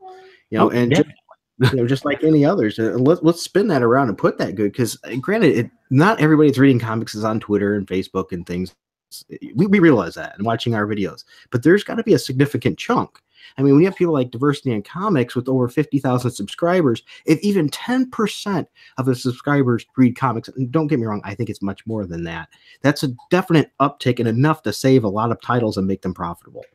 Yeah, the argument is always used that way. Oh, well, everyone there. But okay, who is seeking out, say, a Kurt Busiek? Who is seeking him out? They're hardcore comic book fans, Right. So, I mean, when you get into that, you're talking about probably an even higher number of consumers when you start filtering down from the outside into that. They looked for you for some reason. Now, I get drama too. I always use 10%, so that's actually a good number for me as well. But anyway, going to quarter two, so we saw the 33% decline. Now, right after that, you see what I consider to it's usually a sign of panic. You see the company raise $10 million. Not only do they raise $10 million, but $5.4 million of that is raised by giving stock to the chairman of the board at a cutthroat rate. They were selling at $44 a share. Well, they sold it to him at $27 a share. Now, I looked at that for a little while, and I that's usually comparing it to other businesses that do things like that. That usually means that you're having some financial questions within there, and your chairman of the board they kind of need reassurance that everything's going to go solid. Even if they lose money, they got money. Let's say a couple things that run contra to that, as well as support. It's common practice when a company opens more shares to the public. First, you offer them to the shareholders. They get the first crack at that in most cases. That way, they can still maintain the same percentage of ownership of the company. That's tradition. Now, sometimes those are offered at a slightly lesser rate. Because they expect them to pick those up and almost like a thank you to get that cash influx. You're right. But to offer them at that significantly low of a price does tend to raise some flags. Why is this, why do we need this influx of cash? What are we needing to cover? Who knows? Maybe it's like you said, they're losing some rights at 2018. Maybe they need that cash to try to maintain those rights again. There's a lot of avenues for that cash flow that why they need to get that and generate it. I think they were trying to branch out into the things that are successful for them, and they're hemorrhaging money because they were trying to get a few shows off the ground at the same time, and their publishing branch. I mean, it is bleeding money. There is no. I can use all kinds of colorful qualifiers for it, but I mean, there is no. I would encourage people to actually go and again look at those numbers themselves, because IDW is an interesting vehicle for this discussion. No other company works like IDW and is this transparent. If you look up Disney, for example, you're going to have to go through Disney, then you're going to look at Marvel, and it's going to be all movies and everything else added in there. I will say, often they will offer stock at a significant discount to leadership positions because they can't actually afford to pay them as well. Right. So that's one of the ways they cut down on overall cost. So it's like, so maybe he took a significant pay cut and they might have offered him that stock at that price as more of a swap because they couldn't afford to keep paying him at that rate because of how poorly they've been doing. Well, so, well as when they do things like that, that's also a motivational tool that they use, because you realize if you're in charge, you're going to be doing a better job if it's your money at stake. Yeah, I actually need to figure out how much money that was. I'm gonna have to look at what kind of differential that is. I'm very curious now. I haven't even gone that far, but I'd like to see how much money he was offset, within all of that, because he bought $5.4 million worth of shares with that. Now they put another large chunk into an equity business, which I tried to track down, but I don't know exactly where it goes. It's just it looks like a shell firm for a few people, really. Well, there's another benefit here too, from the stock perspective, is they could be trying to keep these people on the board happy, because remember, they are majority shareholders in a lot of cases. And if all of them, because the sales have been so bad, feel that it's time to jump ship, okay, hear me out here. That means all those people are trying to sell their shares, which means that the supply is going to well exceed demand, and the demand is not going to be high, because when people see people like that selling off, it's a very bad sign. That could be the end of your company, because everyone will lose faith. So this could be a method of, hey, stay the course, guys. Don't run out on us, please. We can keep this going. Let's keep the faith instead of dumping. you definitely you abate fears on the outside, because once people see a decline in revenue, they definitely do jump ship. And when you're trading at $44 and you still need that kind of money, when you need $10 million to come in, yeah, you want to keep that in house. You want to keep those needs in house for sure. I think that's kind of what they did. And I think, now I'm not going to throw this out there. This is more of I've not yet confirmed, so take that as you will. When I say something like that, I feel pretty confident on it, but I think that they had another $8 million in revenue they raised within that year too. But I've not tracked it down to any kind of specific interest. They just had a cash on hand report, and between year to year, it grew in a way that didn't actually account for the money coming in. And I think that they raised revenue again because they talk about a cash on hand decline. But anyway, that's way too involved, I think, in the conversation. Now, another thing too, is since we are speculating a lot, sometimes they will do a big push like that if they have a big plan and they expect to have a large cash expenditure needed for that. They're they really, you can dilute your ownership some more to get that and generate. That's not unheard of as well. So maybe they have this great scheme to pump it up and something to do well. Like maybe they are going to push for more, divisions in television, things like that, to get into that game as well. And they're going to need that cash influx. So it could be a growth move too, just to be fair. They bought Star Wars rights. That was one of their big moves, and they picked up Sonic the Hedgehog as well. So that's a Sonic the Hedgehog. That's a fandom I would not want to mess with. I talked to Lord Nurgle, and some of the people that were on there were mentioning that fandom, and when they were talking about that, I looked up that fandom, and man, they are hard to please. There's some interesting split offs within it, some crazy stuff I never thought I wanted to see in my life and would never want to see again. But they're very hard to please. And a Man of Action asked, is the stock bundled or individual sales? Usually stock is sold in bundles. Yeah. If you're getting it in lower amounts of shares, you have to break those bundles, which isn't what usually is done. If you're getting them that way, it's usually in mutual funds. Yeah, definitely. And when they're offering it that way too, I would be curious. It did not break down what I looked at, didn't break down the number, or it did, and I didn't write it down because I was, making notes for myself of things to go over. I don't want to speculate at what I don't remember. And I didn't write down how many shares were sold at that 5.4 million. You could break it down obviously by cost and see that's quite a few shares being sold within that too. Right. But and as I said, with the speculation of generating income, I mean that speculation isn't just ho hum, because if you look, DC, Marvel, they're all hitting television, they're hitting movies that has a high initial expenditure. If you're other comic book company, why would you not be jumping out and pushing in that craze too? So the problem is, when you add all of this stuff together, and then you look at, you look at the actions of things that harm you. Now, when we put it all into a big picture, it looks like some individuals, even if we give them credit and say that they understand something in some big scheme, like they do have a plan here, they don't encounter part of that plan is not good conduct on employees or people that work for them or partners or what have you. So quarter three, this is the one that actually made a lot of headlines because they saw a net gain finally of $100,000, but their revenue declined by 91% from year to year. This is when they became very vocal, and they started complaining about Marvel. They started complaining about Marvel specifically and other business leaders. But they threw they threw out an accusation, and like you said, that is true in a big way, but also they don't look in-house at what's going on with them. Right. And just in fairness to comparing it, since we're looking at the company as a whole, comparing to other companies in their annual reports, this is a common smoothing tactic used. When a company does really good, you'll see things in their annual report, for example, good due to sound business decisions and good predictions, we have increased blah, blah, blah. But when it's negative, due to external forces beyond our control, you blame everything but your decisions. When ultimately, if anybody has been in business and knows business, you have to learn rule number one: the person in charge, everything is your fault. Always.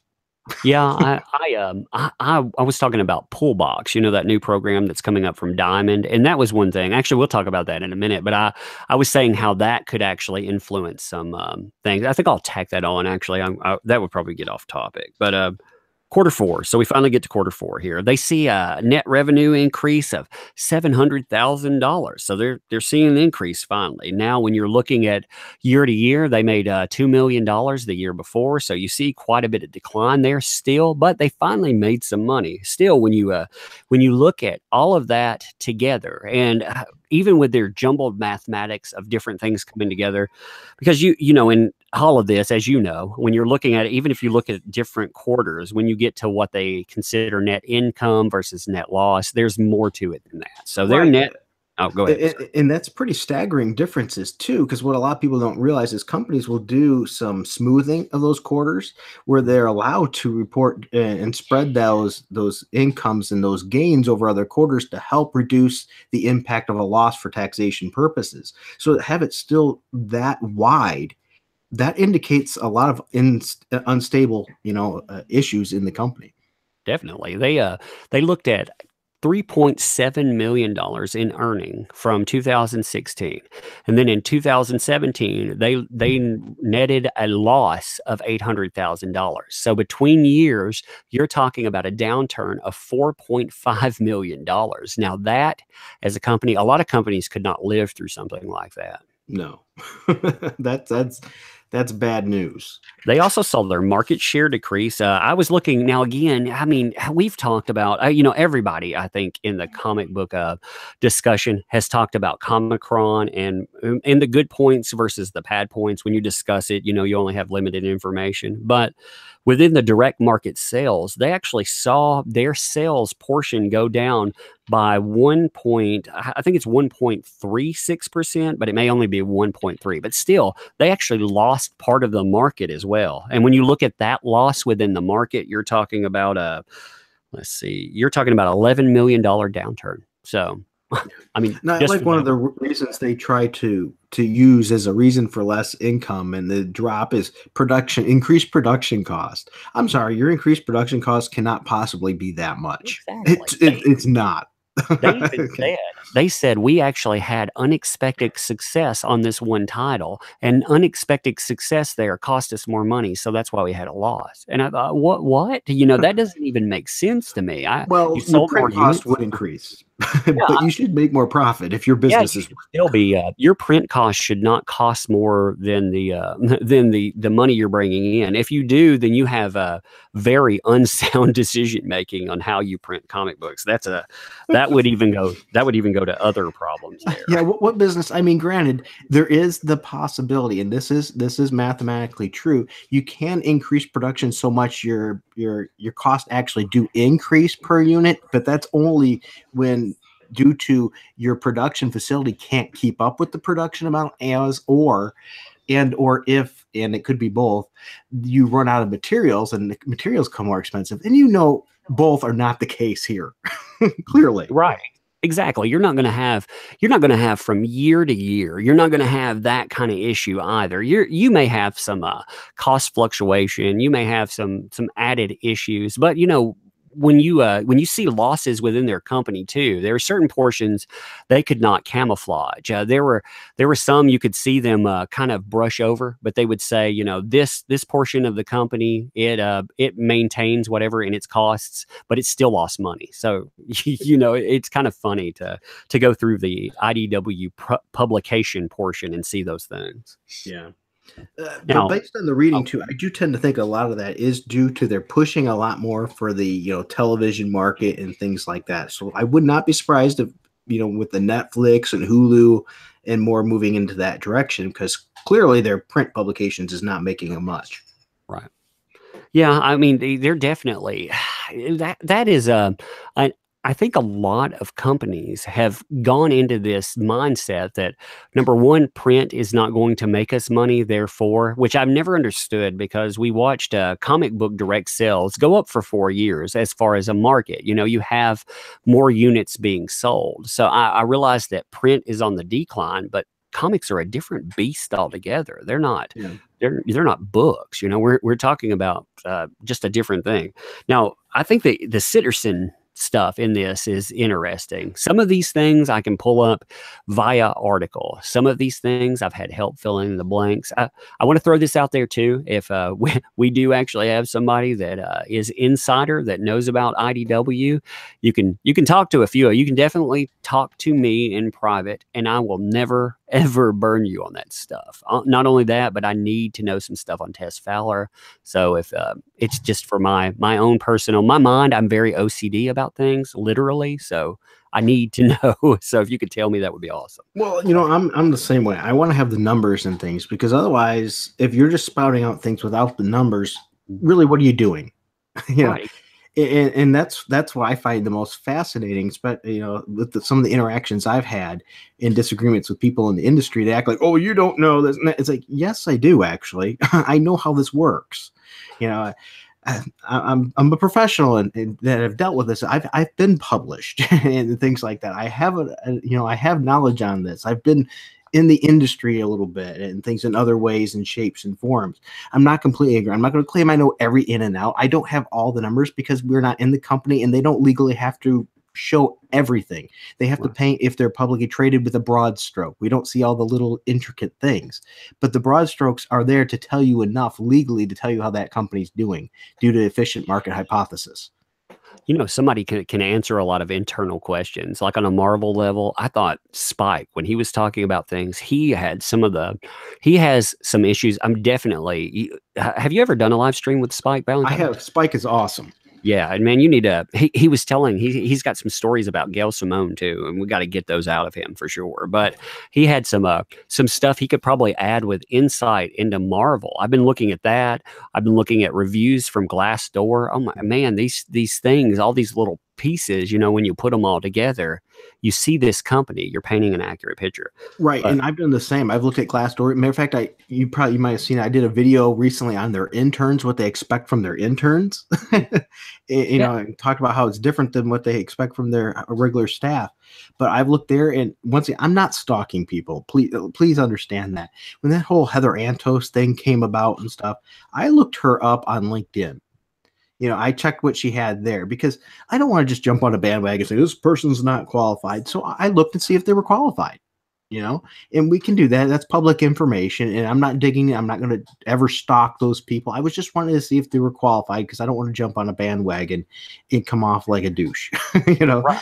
Well, not only that, with this industry, you want to see a more accurate reflection. You want to know what editors. I listened to, again, going back to Spike, what he's talking about. He was talking about what his expectation of an editor was, say, a decade ago versus the expectation now. And, there's a huge difference there. And you want to see exactly what a Heather Antos brings to the table.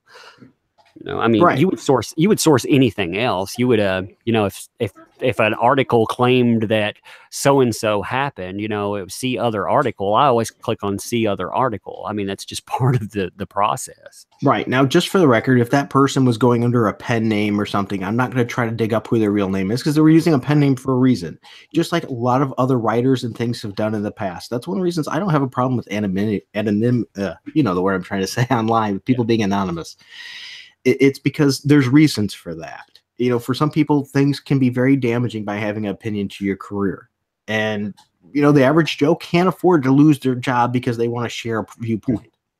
Well, and not only that, I even find I've said this on every live stream I've been on. I've been stuck on words like inclusion, understanding what inclusion truly means in this day and age. And when you look at a community full of anonymous individuals, we're probably the most inclusive thing you will ever see because we don't know anything about the other person, save maybe their geek credentials. I listened to that and I thought that was absolutely brilliant. And I've been saying it for a long time. I think the comics community is one of the most inclusive communities there's ever been. And this whole, with the writers and things now having this exclusive movement, they've created like an exclusive club, which doesn't make sense. They act like we're the ones that have pushed people out, and it's not true. You look, most of the comic readers are the people that felt like they didn't belong, or some did, and they were a little odd in that respect for that. But we've all come together. We're all different kinds of colors, race, gender, financial situations. age demographics. Our demographics are so different. There should be representation, absolutely. There should be products for everybody, and I don't think anybody's against that. What they're against is the constant preaching and over politicizing and telling us how to feel anymore. Yeah, I mean, again, it goes back to that Edwin Boyette thing where he says, we basically reflect this idea, don't tell me what to do, and not only if you're older within comic books, there was definitely a time when comic books, I don't know how they're looked at with younger audiences, but at a time that would get you at least shunned from a normal popular crowd, and definitely may get you bullied and picked on. Now, some of the individuals, the bully types, they're the people trying to run you out of your own hobby, which is insane to me. Yeah. Well, you look at it, I think a lot of it is, it's got that the movie actor appeal kind of thing because it's so popular in there. The comic conventions have become, the large ones, more of a movie convention now than actual comic books themselves. I think it's lost its way. Yeah, it's definitely confused. But anyway, I'm gonna go back to see I get off topic very easily. So I'm gonna pull back to IDW. I'm gonna talk about the Sitterson thing. Now I've been trying to piece together portions of what happened with Sitterson. Very briefly, if anyone missed out on what happened, it was pretty big. That was probably the biggest IDW foobar that you looked at. But he basically disparaged individuals regarding 9/11. He basically said that if it's a national fake remembrance days for people that weren't there. It really went off terribly when you're looking at the group of people that he's talking about and what he writes. Well, it was absolutely insulting to anybody. Yeah, I mean that's a terrible thing. I was reading Eric Breen's when I started reading comics, you did not want anyone finding out exactly there. I remember that day. I remember back then. Well, on Aubrey Sitterson, Hasbro, they were not thrilled about this, but they weren't thrilled about it anyway. If you look back, even Rich Johnston accidentally covers this. He spins it in a different way, but he you say accidentally covers. Yeah, he's hilarious when he. Every time I cover him, I called him a little hobgoblin one time in a conversation, and it made him mad. So every time I cover him, I call him everyone's favorite little hobgoblin. That's kind of an inside shot at him, but he definitely is an interesting individual. Did you know his? I saw online it was talking about individual net worth, and now I take this with a grain of salt, of course, but it said that he's worth millions of dollars. I thought that was kind of an interesting. Wait, Rich Johnson or Aubrey Sitterson? Rich Johnston. No, I think Aubrey Sitterson probably fights stray cats for ramen noodles. That's what I was thinking. Well, I can't picture. Is Bleeding Cool really making that much money? I mean, I know it's ad crap like crazy on that page, but. Well, and it's Avatar Press. I don't know what his setup within that, but Bleeding Cool, I didn't realize this. Maybe I just never looked at it before. Did you know Bleeding Cool was a physical publication at one time? No, I did not. But I knew it was owned by Avatar Press, but I didn't know it was ever a physical publication. Yeah, I found a 2012 copy, and you know what? It was actually not terrible, to be honest. It was very shocking. Now the portions with Rich Johnston, they're not as sloppy. Now it's almost like the tabloid version shortcut of it. But yeah it was. I'll actually have to take some photos of it or maybe review that thing because I didn't know it existed. I found it in a dime bin actually. So you can actually burn Bleeding Cool. Yeah. I think I may do that too. I think people would enjoy that. I could find a picture of Rich Johnston and set it on fire in his book. That would be funny. I bet he would get mad about it too. Probably. So, he'd probably say you were ruining a great American journalism or something. Yeah, burning a great American hero. That's what he's doing. Yeah. So with IDW, when you look at the response with Sitterson, when they're talking about there was already an issue with the Yojo community. When I refer to the Yojo community, they're the biggest G.I. Joe fan site out there. Oh, and yeah. there are other. Yeah, I mean they're huge. Well, when you listen to Rich Johnston, they're a vocal minority within all of this. They're nobody, when he's spinning it. But they had already had words with Aubrey Sitterson. There's some beautiful screen caps. Rich Johnston again tries to spin these a certain way, but in the screen caps, he's calling these individuals, pearl clutching snowflakes and stuff like that because they don't like covers that he does. And I mean, he's very antagonistic. Well, the when you're looking at this, you have GI Joe or the Yojo community. They're very hands on with Hasbro. Hasbro has always interacted with them in a positive manner because they're a huge market share right there. So Well, and Hasbro, and just for the record too, their market is not young kids. It's actually a lot of parents, 30s and 40-year-old and probably 28 up. And that's the group that has the disposable income for those books. well, and even toys, like when you get some collector Hiss tank, like when the Hiss 6 or whatever comes out, that thing doesn't cost, a few bucks like back in the day. It's gonna set you some probably $50 to $80. So I mean it's not cheap at all. Yeah.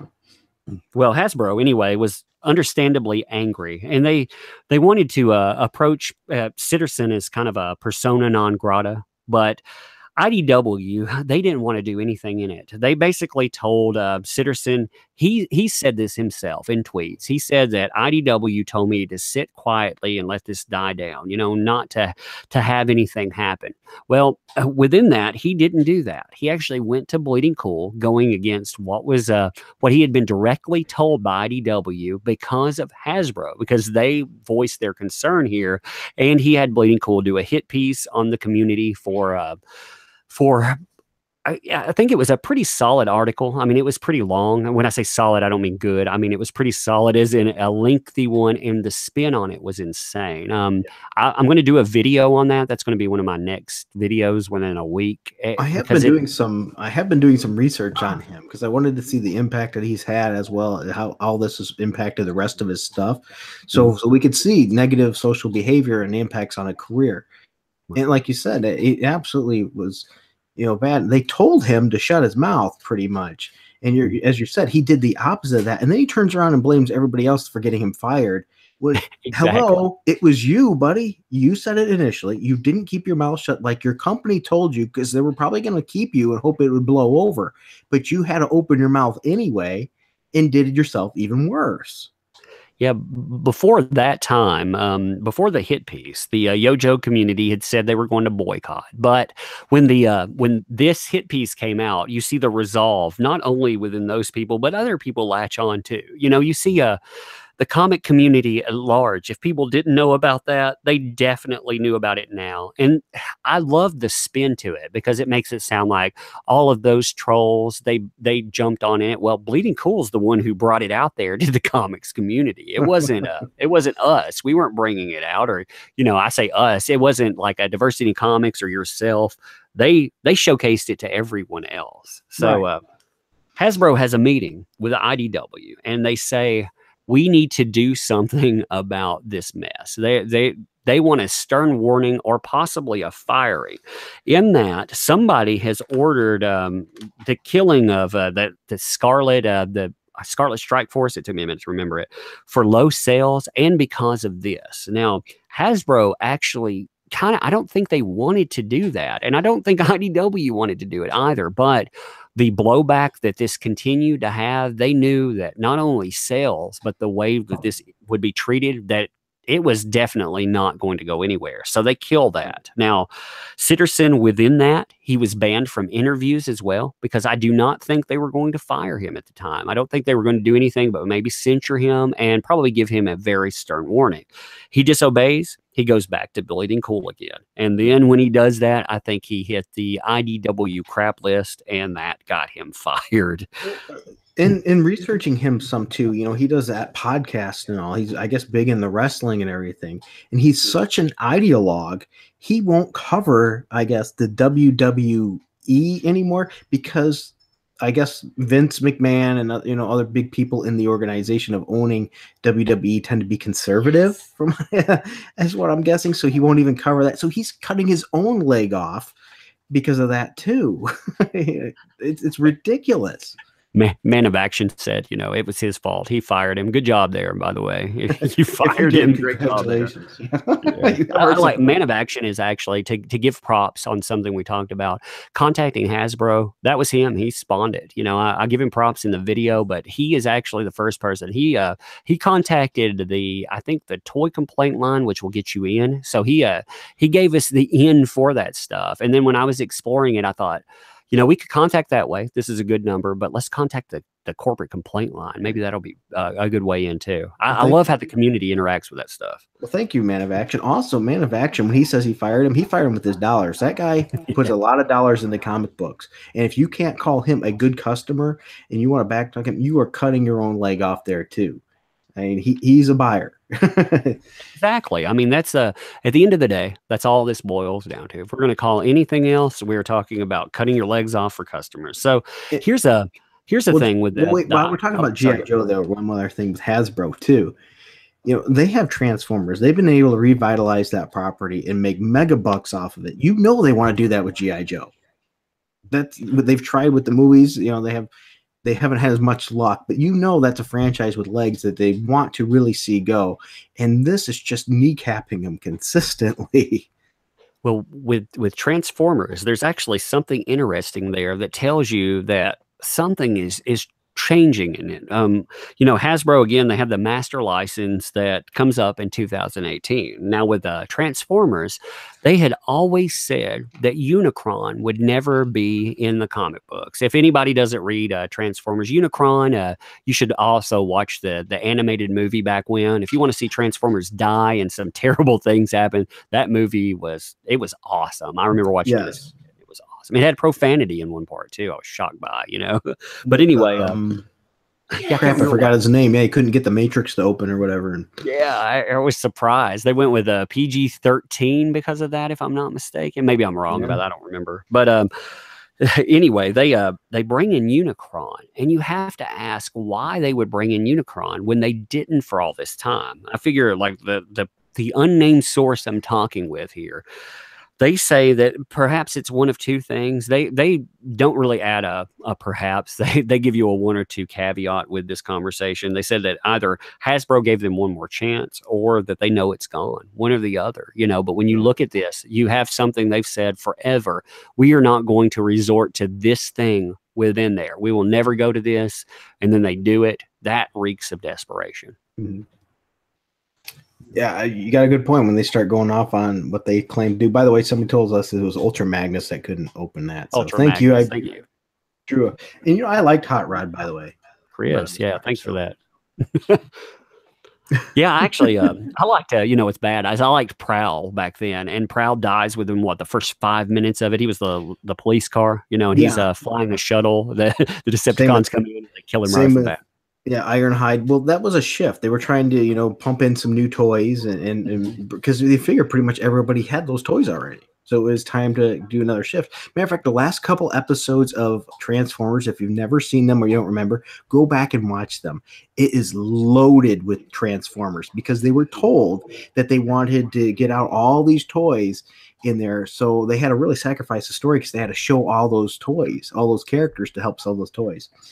I liked looking at Transformers. I actually enjoyed Beast Wars. I actually watched the cartoon when I was I was still an adult then, but I was a younger adult, and it's the last Transformers thing I got into. It was actually good, but yeah, like you talked about before, having something as a vehicle for sales, it seems like that's fallen off for sure. Yeah. So I mean, even a comic book is an advertising tool. They cross-link those things to sell and promote. As I said, it was incredibly successful for Marvel with Secret Wars. They were doing it with Transformers, G.I. Joe, all those things. They put new characters in. Every time they put a new character, they have to promote that next toy. So, and sometimes those would be marketing decisions. Okay, you guys, you have to put in these. So time to create new characters. That's how you get Flint and all these other ones. So. I really look at the behavior of IDW people, though. And if you look at, say, last year, you had that, and you had, what's her name? The writer for Jim. I can't think of her name. The GOP murder button person. Sophie Campbell. That's it. Yeah. She said that if, basically she had a button she could push that would murder all the GOP. She pushed it, take a nap. Yeah. I mean, that was bad fare, but you have two cases of something that look bad. This year, we already have two. Now, they're off to a bad start, and they're not doing anything about it. That's why I figure if they've had a year, and I'm going to call it a half, but I mean, they've had more time than that. But if they've had a year and a half where they're under scrutiny to make changes, and they're not going to do it, that's when we have to start doing things on our own. Well, the question, if you're Hasbro and things, do you renew the contract with IDW, or who would you go with? I mean, what can you expect from a Marvel or something, right now anyway? I mean, it's still pretty iffy. There may be smaller companies out there though that could represent your product better. I mean, there may be another. You're looking at a company that controls 3.6, I think it was. I'd have to look again. Give me 1 second. They control 3.6% of the market share there. Okay. So, I mean, that's a substantial amount, but still, you have companies that control maybe a 1%. They want to make a move. They would be more than happy to fall in line with Hasbro. Right. And let's be honest, too. IDW's name is not selling the comics. No, I mean, it's their brands are selling the comics. And IDW further is hurting other franchises. If you want to make a point, you find out who owns things like X-File rights. You look at that, you see whose lap that's fallen into, and so on. You look at all the different franchises that they own, and you can tie this behavior to it. And sooner or later, somebody's going to give, and when they do, it would be interesting to see what IDW's response to it is. Yeah. It is interesting. And, besides just calling that number and, really voice and explain yourself why, not with aggravation and madness, you want to hit them too. If you represent a small company that you can advertise on these things, you can tell them, what I was going to, but I've seen what you do and I was researching what I was going to advertise and I'm not going to now.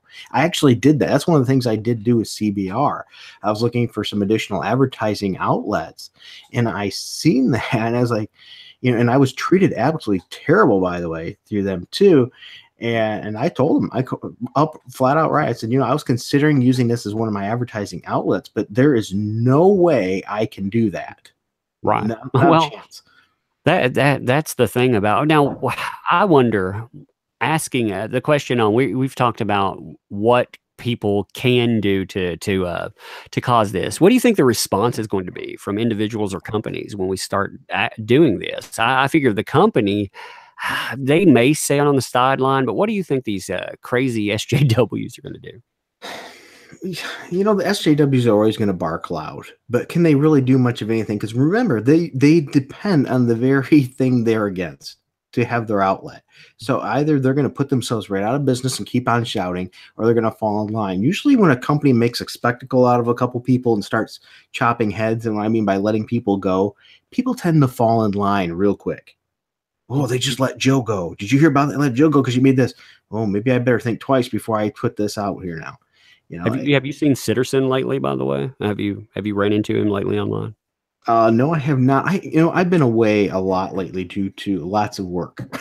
So I understand. I get slammed like that from time to time. I've actually been I've been trying to maintain the 2 videos a day. I've been doing that. I don't know how Diversity in Comics is managed for so long because that is very hard to do. But when I was looking at Sitterson, I noticed he dropped the block bot, and every time that he argues with somebody, after he argues with you, he pushes his podcast. So it's very interesting. He must be hurting for revenue right now. Well, yeah. Well, think about it. It's marketing. He's getting himself, noticed. Every person then that might agree with him. Now, look, he's fighting on our side. I'm going to check him out.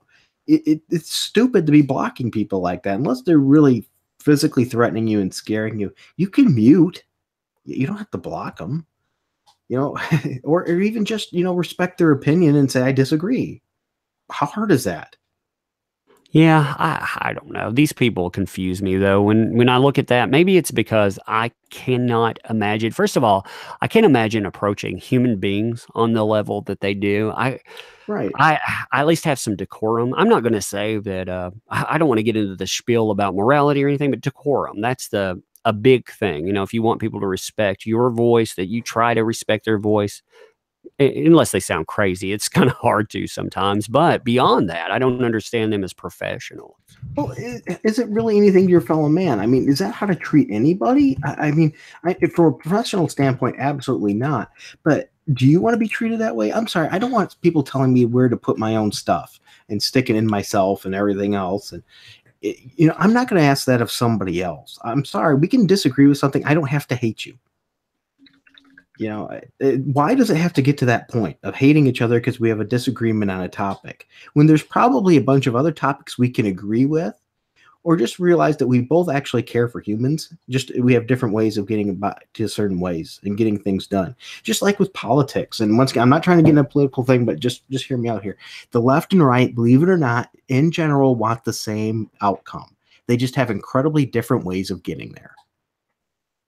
Well, we always had there's a few terms that have been lost, it seems like, in exchanges. The idea of live and let live. I mean, that's a big one that people have forgotten about. Agree to disagree. I mean, I remember people saying that all the time back when, and now people they would more than likely resort, or it's specific people, and I have to fight this myself. It's so easy to only listen to people that agree with you. But I mean, you see people shaping these echo chambers instead of sounding boards. They go about life that whole way. So, I'm going to sound a bit harsh probably for saying this, so I apologize ahead of time. But a measure of somebody's true character is not when times are great. It's when you're under fire. Your true character comes out in the worst possible times because you see what somebody really believes and what they really mean. Think about any argument you might have had with somebody, and somebody goes, "I'm sorry, I really didn't mean that." Yes, you did. You just let it out. The truth came out. So your emotions let the truth come out. And so when these people are emotional like that, they're letting their real feelings escape, and that's darn right scary. Well, even if you make a mistake and do something, I mean, when you for this is small and petty when you look at this, but still throwing this out there, I accidentally blocked somebody for some reason, somehow on Twitter. Didn't mean to do it at all. That was no big deal. They were angry, like I would be angry if I found myself blocked and I thought people liked me but disagreed with something. So in that moment, you could handle that a few different ways. Me, I feel that you eat the blame for it, you handle it, you take your lumps, and you move on. I mean, that's your fault. If you screw up along the way, that's what these people need to look at. I realize that's just a small thing, but when you look at that magnified from personal slight, which some of these things that professionals talk about, they are personal slights. They could just literally take I heard Underground Geek talking about how Scott Schneider wrote him yet again to tell him, hey, what can I do better? I mean, that's amazing to me when I think about these people. Who would have thought asking the customer what they would want is a bad thing? Exactly. It's just ridiculous. Well, and it's also, when you have that kind of, it's not simply him that sees that, it's people around. Like when I was shocked when I actually found out Ethan Van Sciver actually interacted with me. In fact, I always look back and cringe a little bit because I probably came off really fanboyish, but I was like, oh my God, that's actually Ethan Van Sciver, interacting with us. That's amazing, and that has a big impact when there's positivity there. I can't imagine how many titles I bought simply because that guy's a nice guy. Right. And that's a great point. Just making these connections is selling books. Now, granted, people do share negatives more than positive, but if you give these people with platforms positives, they're going to go out and work for you. And that's what a loyal customer is. And people don't realize a loyal customer is so valuable because they're not only buying their products, they're promoting you for free. Yeah, well, they're helping earn you money by their word of mouth, and they're sharing it. For example, if you buy a particular car and that car is excellent for you, and your friend says, "Hey, I'm looking to buy a car," what do? Hey, this model is great. You're helping them sell that. So if you get somebody looking to read a comic book, what should I get into? Hey, you should check out this book. It's amazing how goodwill actually sells if treated properly. Well, and again, treating people nicely. I mean, you were talking about how you treat your fellow human being. I had an issue with Van Sciver. Actually, it was kind of petty. I've never talked about this, but for a little while, I mentioned that I had a problem. My wife went in the hospital at one time, and I would attend a lot of Van Sciver's live streams. Well, in one of the live streams, you know how you give away things. He kept saying, "Hey, this might be yours, Umbrella Guy," and I was really excited. And then I didn't get it. And I was like, oh, that guy, that made me mad. Well, I vented a little bit online. I was like, oh, that guy gets on my nerves. And I asked him something a few days later. I asked him through a private message, and I actually asked him if there was a way to get a sign button. And he said, well, that depends. What happened there? What's the problem? How do we fix that? And it made me feel petty to even mention. I told him, as a caveat, I feel petty even mentioning this, but I mentioned that to him, and he said, oh my God, like anybody that would be offended by that's awful that I did something like that. And I thought, man, you're rock star level DC caliber, and you look at just us, fans that are buying your products, and you care the impact there. If more people did that, I mean, this would be a great industry. Yeah, and I think they're starting to catch on. I mean, even Brian Claymore, I know he's controversial. He's starting to do more of that too. I don't know what I think about that. I don't either yet, to be honest. Well, if you notice, here's the thing. Like, I never see anybody bring up, with BC Moore, you see his name brought up in a lot of controversy, not just like say the DNC thing, but you remember when Ethan Van Sciver was covered for telling the guy to go kill himself. Yep, I am aware. Yeah, well, if you look at the screenshot there, BC Moore is right there involved in it. He is one of the people that's egging it on, and he's involved in so many things. So I always wonder about the optics he brings, and I know he's trying to start a channel and stuff. I think my day starts at pragmatic. I don't think I have a positivity setting or a trusting setting. So, well, maybe. And to be fair, though, too, everybody makes mistakes once in a while. I mean, like you said, you've done things. I've done things. I mean, I remember once I made a post about Heather Antos. Okay. It wasn't profane or anything like that, but it did insinuate that she might have been hired for other reasons besides just talent.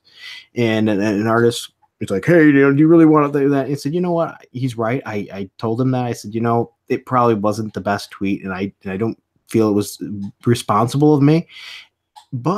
And I said, I would be willing to take it down. I have no problem. But now that you are sitting there coming at me, and how he was coming at me was completely unprofessional. I said, you make me want to leave it up just because of how you're acting in spite. And it took a lot for me to take that down, because I was like, if I take this down, I'm supporting him, and I want to smack this idiot. But ultimately, I didn't feel comfortable with what I did. Heck, even the video I did about how to draw like Daryl Ayo, I had asked a lot of people. I was like, is this too dickish? Because that's just not me, But just that day or whatever, he did some tweet about going F yourself to a bunch of people. I was like, okay, he did it to himself.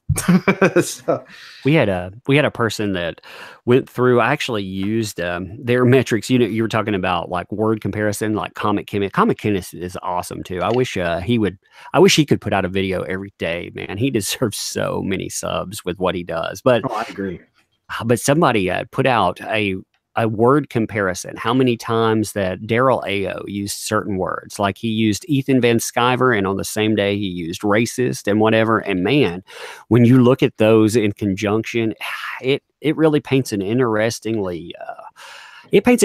picture. Daryl Ayo is interesting anyway. Getting into him, I was looking into Tess Fowler. I was looking back in 2013. I think I was trying to understand the issue with Rat Queens, and then look at Brian Wood as well. And when all of that was coming up, you had people being mentioned that had the same thought process as Tess Fowler. And one of the buddies that she was running around with, Daryl Ayo. Yep. It's amazing. I think that's another issue that this community really needs to address. We really need to look at this collusion that we see in media. I think that's something that we're going to have to solve, because a lot of these things, they happen on a small level. Like this Comicsgate thing. It started with companies and people getting together, and arguing about things, but it became this distorted thing when the comic media got into it. Right. You bring up some really good points there, and I do want to bring up a point. As I said, where I don't feel comfortable tweeting something. I'm not against anybody necessarily that is for doing certain things. Just been a little frugal, okay? I got it. I'm glad and thankful that there's people out there that'll do it. Because some of these things need to be brought up. They need to be shown the light on, and sometimes you have to confront things hard. And I'm not always the guy to do that, and I'll admit that. So I'm thankful for the ones out there that are. So just for the record, I'm not bashing any of those people. As a matter of fact, they have their place. Those are, I call them like the pit bulls of truth. We need some of those pit bulls. I just tend to be the guy that wants to hold everything together because I guess that's the way I remember it in good. I like this to be inclusive. Well, that's the point I was making about, say, a yellow flash. We all have our talents. We all have the things that we can be counted on to bring. Now, all of us, we may sometimes drift into other things, like you're talking about. When you held the hammer, you felt uncomfortable holding the hammer. You do something else there, and that's good. That's one good thing about a community like this, and the size of it. I mean, we have so many unique voices that are popping up. Yeah. And for example, I discovered your channel and things. I love that you're another person, as well as the comic chemist, that loves using data and bringing out those numbers to find correlations that really show that we're not just saying things. There's numbers there that are actually backing it up. Now, granted, is Aubrey Citizen, what he said on Twitter, is that the only reason his sales dropped in that book? Probably not. There's other reasons too, like the quality of the book and things. So let's not say it's all one thing, but it's definitely a impact on that. And you can't afford to have pretty much any negative impacts when your product is selling poorly. Yeah, I hear people making that argument, that all of this stuff, it's not the impact. And again, yeah, I'm willing to give that concession for sure. This event fatigue and everything we've discussed there. There's all these bad practices, but this is not leading fans into that. I mean, goodwill, it's free. When I listen to White Knight being advertised at first, Sean Gordon Murphy could have done a lot of things when he got blowback for the name White Knight. But instead of going this bad direction, he actually calmed people down, and he's continually gone on and done fan service over and over again. Mm-hmm. Yeah, it's amazing what the fans are willing to take. And I believe, and I could be wrong here, but I believe the fans are very forgiving. You look at how many times people will come back and try a title after giving up on it for a while. That takes a lot of forgiveness. Unfortunately, I think Marvel spent a large portion of their goodwill, and I think IDW is in the same boat. People are so sick of hearing about how it's going to be better and keep getting the same thing that they've ruined that trust. And it takes a lot to get the trust back from your customer base. I mean, how many people now do you say, I will never buy Marvel again? Maybe some of them might not be true, but I can tell you from my personal experience, from talking to a lot of people I know that have collected a lot of books, their their number from Marvel has significantly dropped. Sure. And when buying is kind of a compulsion, an addiction. When you take that away, I could buy books and maybe not read them. I could just collect them. I mean, you have that impulse. Well, when you pull away from that and you have something different added to that, when it doesn't feel good anymore, when the impulse is gone, returning to that, you find better ways to spend your money. Right. And that's why I made a video about that. I know I sound like I'm pimping my own videos, and I am. So let's be honest here. I did the joy of buying a good comic book. It's more than just getting that book and reading it. There's a lot more to it. It's the feeling of the community, the anticipation of what's coming next, the talking to the people, and then them sharing new good stories with you to something that energizes you that you want to check out. Then you go home and you read that and you're like, wow, they were right. This is really good. That energizes you. Now you spread that, you tell other people. It's the camaraderie. Whether you're going on Twitter, you're talking to people in person, you're going on Facebook or on YouTube, we're all combining and sharing what we love. And so then when we do get burned by things we don't like, or we find out something that we thought we're going to like, the artist or writer's telling us to go stick ourselves, well, no wonder we have a negative reaction. We're very passionate, especially if you've been reading and buying that product for 10, 20, or even 20, 30, 40 years. You grow an attachment to it. Exactly. When I just using a recent thing I can think of, when I was reading Walking Dead, I'm reading through Walking Dead, and we get to the Negan portion where we have one of our main characters after 100 issues executed there. I mean, it felt like someone had killed a friend of mine. I thought, oh my God. Now, when something on paper can evoke that response, when it feels like literally I need to stop and go through mourning, then that says that these people need to understand our connection to this. They need to understand that this is ours too. It should be ours anyway, because we've supported it through the bad times, but it is definitely ours too. Right. Well, another point of that too is think of all the dollars you spent. And that's another conundrum I have when they're like, well, you've only read so much, you don't know the whole story and that. Well, how many dollars should you have to spend before you can have an opinion? I'm Right. sorry, but if you just put $4 down, that $4 should make you want to spend the next $4. Not, well, I'm going to spend another 4 even though I don't like it because they said it's going to be different. And then another $4. And by the time you're done, you spent $76 on the story run or whatever. And to find out you didn't like it. And now you're allowed to speak on it. you know, no, it's like the back of a book. You don't have to watch a whole movie to know if you want to continue watching it. You don't have to read a whole book. You read the back of the book, you read the first chapter. If you think it absolutely stinks and it's boring you to death, are you going to read the next 300 pages? No.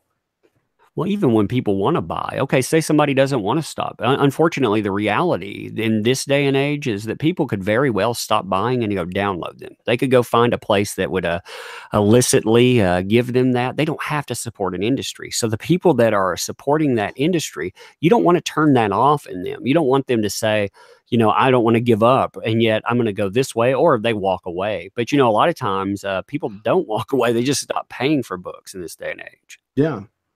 Yeah. And once again, and I think they've got an additional issue here that they have to deal with. And I'm not meaning this in any negative way, but people that are trying, and once again, nothing wrong with it. I'm guilty a little bit of this myself. You realize negative videos do better. Plain and simple. If you roast a book, it's going to get much more views and more people are going to enjoy it than you praising a book. So they need to get as much people on their side and make those connections as can, and embrace that constructive criticism. People want to jump on diversity in comics and they call them all these bad things. Why? Because he disliked a comic book. He didn't Right. care what their gender was and things like that. That wasn't why. He slammed just as many white male books, if not more. But all they focus on is the minority thing, and that's because that's an escape. That's old. You don't have to listen to this guy because he's just this. Right. Rather than owning up to it that maybe the book sucked. Well, We don't always hit a home run. I don't know about you. I have days at work where I'm not perfect. Well, and I was talking about I forget who I was talking to about this, but I had never kept lists of people. I'm not a name kind of person when it comes to comic books. If I like a title, I'll keep buying that title forever. Now, there's certain names that I would always keep up with because I like them, but by and large, if the title sucked, it sucked. I would still pick up things. Nowadays, I'm hyper aware of names, but for all the wrong reasons, and that's terrible. I think that's a statement on the industry for sure. Yeah, I mean, how many books do you run out and buy because of the person's name on it? That's the way it should be. Oh, this says Christopher Well, Priest. I'm going to buy it. Oh, this is Chuck Dixon. I'm going to buy it. You know, well, not, oh, it says Dan Slott. I'm not touching this. Well, I'm thinking, okay, off my head, this is shouldn't be boring, but off my head, I'm going to think right off the bat, how many block lot users, like a Mags Visaggio, a Bond villain, a Justin Jordan, a Perez, a DeCampi, a Kwanzaa, a Wade, and a Slot. I mean, I could keep going on and on. These people, I feel, disparage us as customers, and when there's that many of it, we definitely have a problem. We can't even converse about it anymore, though, because they've shut out all conversation. They decided that I get this is a larger point I always try to get to about diversity and inclusion too. As individuals, if a lot of times they talk about comic skaters, and when they would discuss them before, they meant people that followed diversity in comics, people that followed Ethan Ben Skyver. Unfortunately, Ethan Ben Skyver was always pigeonholed in there, but they were talking about 27,000 individuals. That is a sizable town there. Now, calling that sizable town not diverse is insane, but they go with gators, and they basically remove all of the things that make us unique, so they can insult and disparage us. Well, that's a terrible, terrible practice. Right now, and I want to put a point on a marketing perspective here too. Every time those people are retweeting something or tweeting something nasty was an opportunity, or those people they blocked, that they could have been tweeting something that was promotional or helping build them in their business and their trade. Now, that might not seem like as big. Well, I only blocked 20,000 people. Okay, but all those 20,000 people know people, right? And so all their connections are now impacted. The amount of ripple effect from a negative and a positive is absolutely immense in today's media, and with the amount of things and tools we have to make that travel with such a simple thing as a tweet. if they would spend even a small portion of that time rather than bickering about some political agenda or whatever they're wanting to tout that day, instead saying, hey guys, you might want to check out this comic. Maybe you didn't like the last season, series. You might want to give this one a shot. Maybe this will have what you like. Yeah. What impact could that have? I mean, it definitely couldn't hurt anything. I mean, people are talking about right now. I'm running into the issue, Star All Kung Fu. I'm going to mess your name up there. Sorry, I didn't mean, if I butchered it in any way when I said that, I didn't mean to butcher it. But when I was looking at Milk Wars, I ran into this really bad issue. Do I support a title with two people on it that I damn well don't support? I don't support Bond Villain, or however we pronounce that.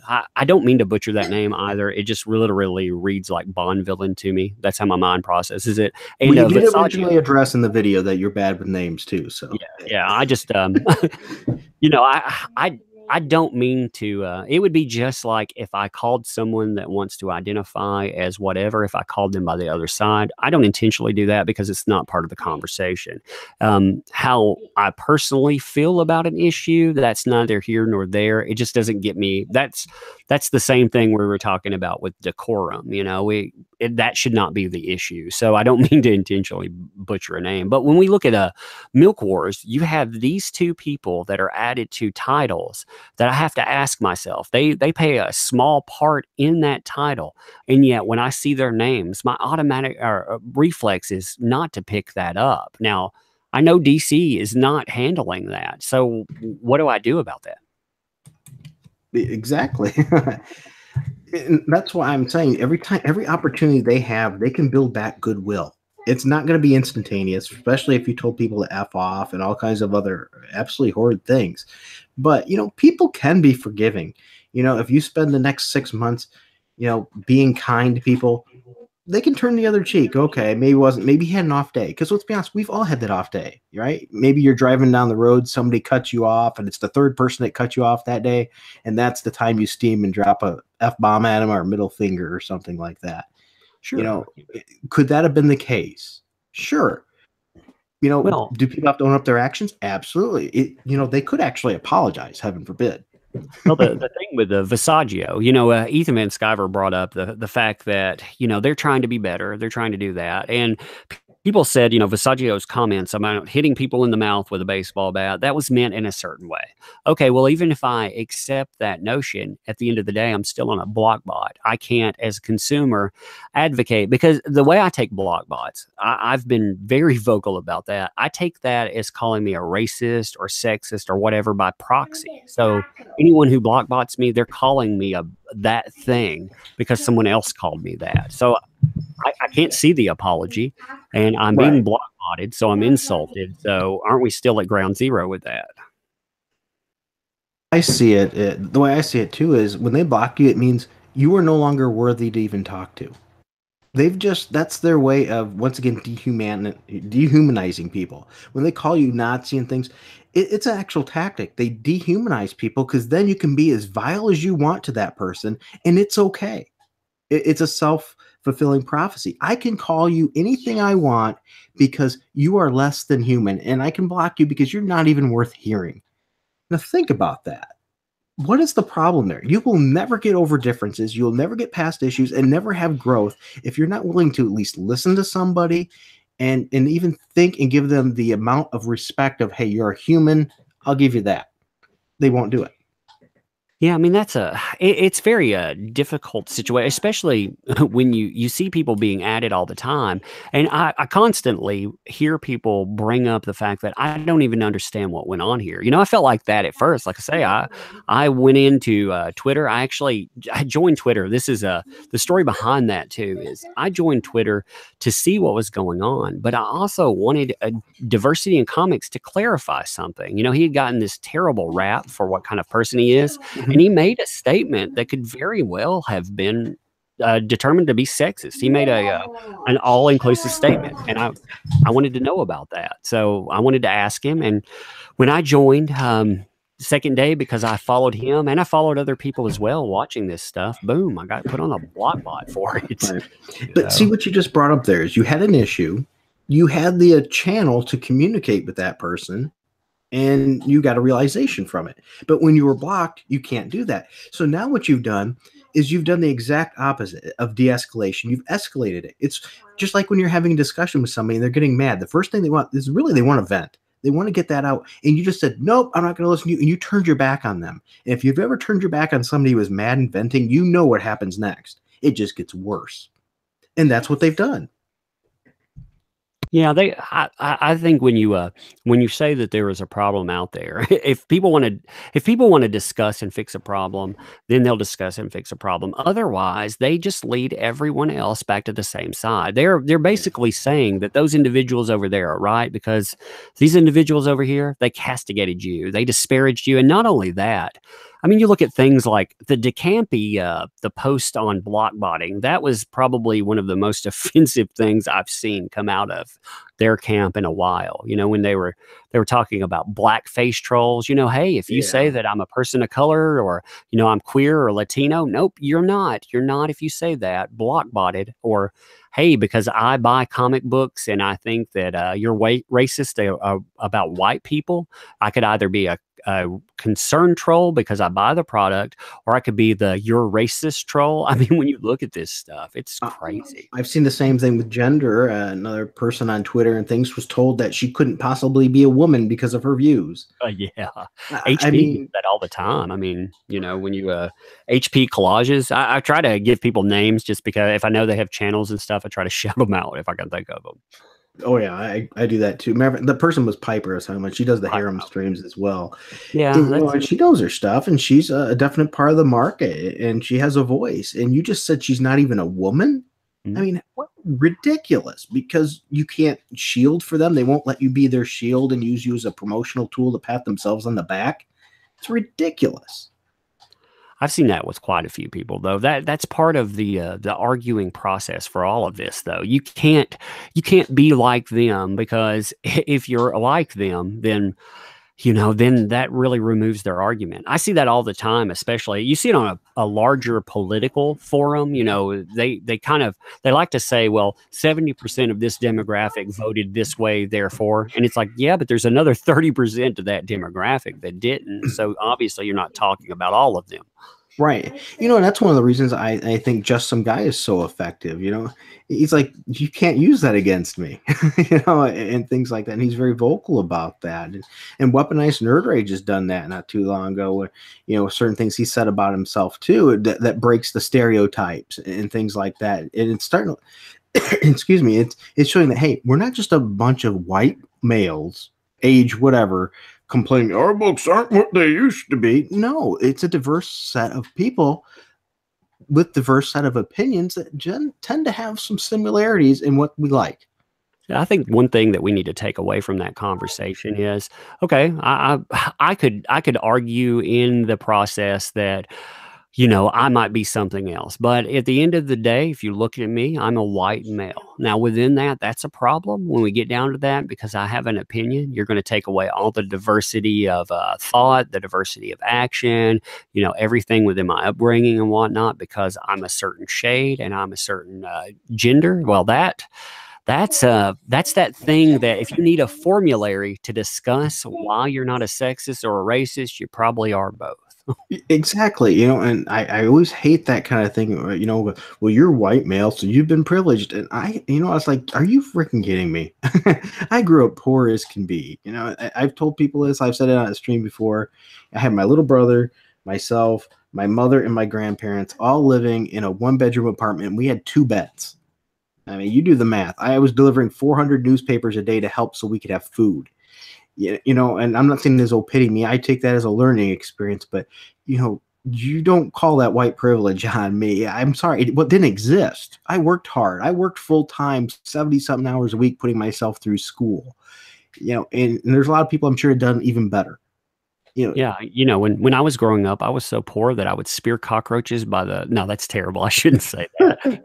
I don't mean that as anything, but really, when we get into that discussion, that means nothing in comic books either. When you come there, it's because, why I think these people want to have that discussion is because when you check their nerd cred, They can't Right. hold it. The people at the end of the day that should be gatekeeping, if anyone, are the people that know what's going on. Those people, and I really don't think they should either. But Right. they are probably the kingpins in this to me.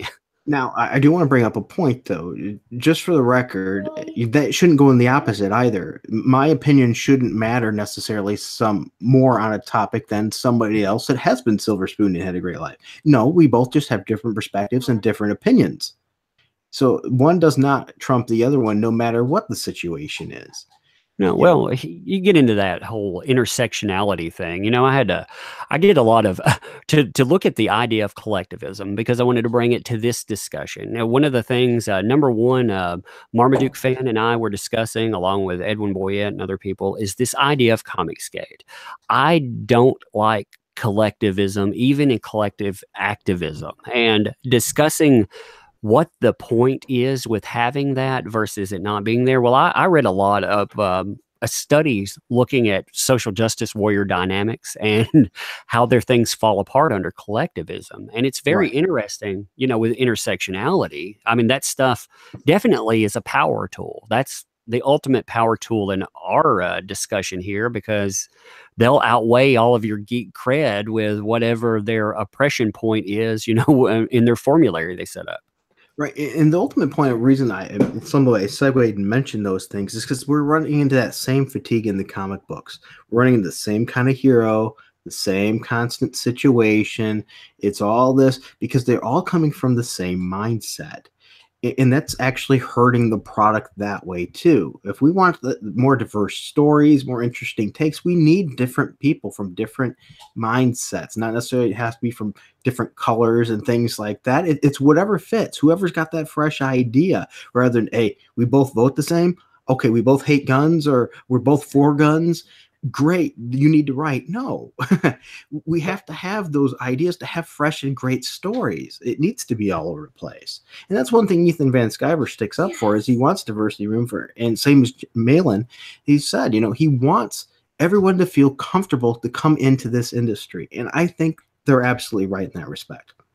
Well, they got watching Malin have that discussion. What was very interesting is seeing people argue against that and telling him that allowing everyone at the table, everyone to be equal, it's not equality at all. In fact, he's supporting racism by doing that. Yeah.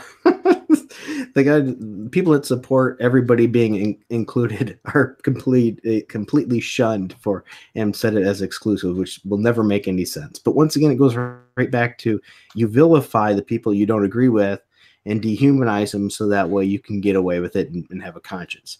You look right back into the history of war. Why do you think people wear uniforms? All the uniforms weren't just it's all look this way because it's a nice outfit.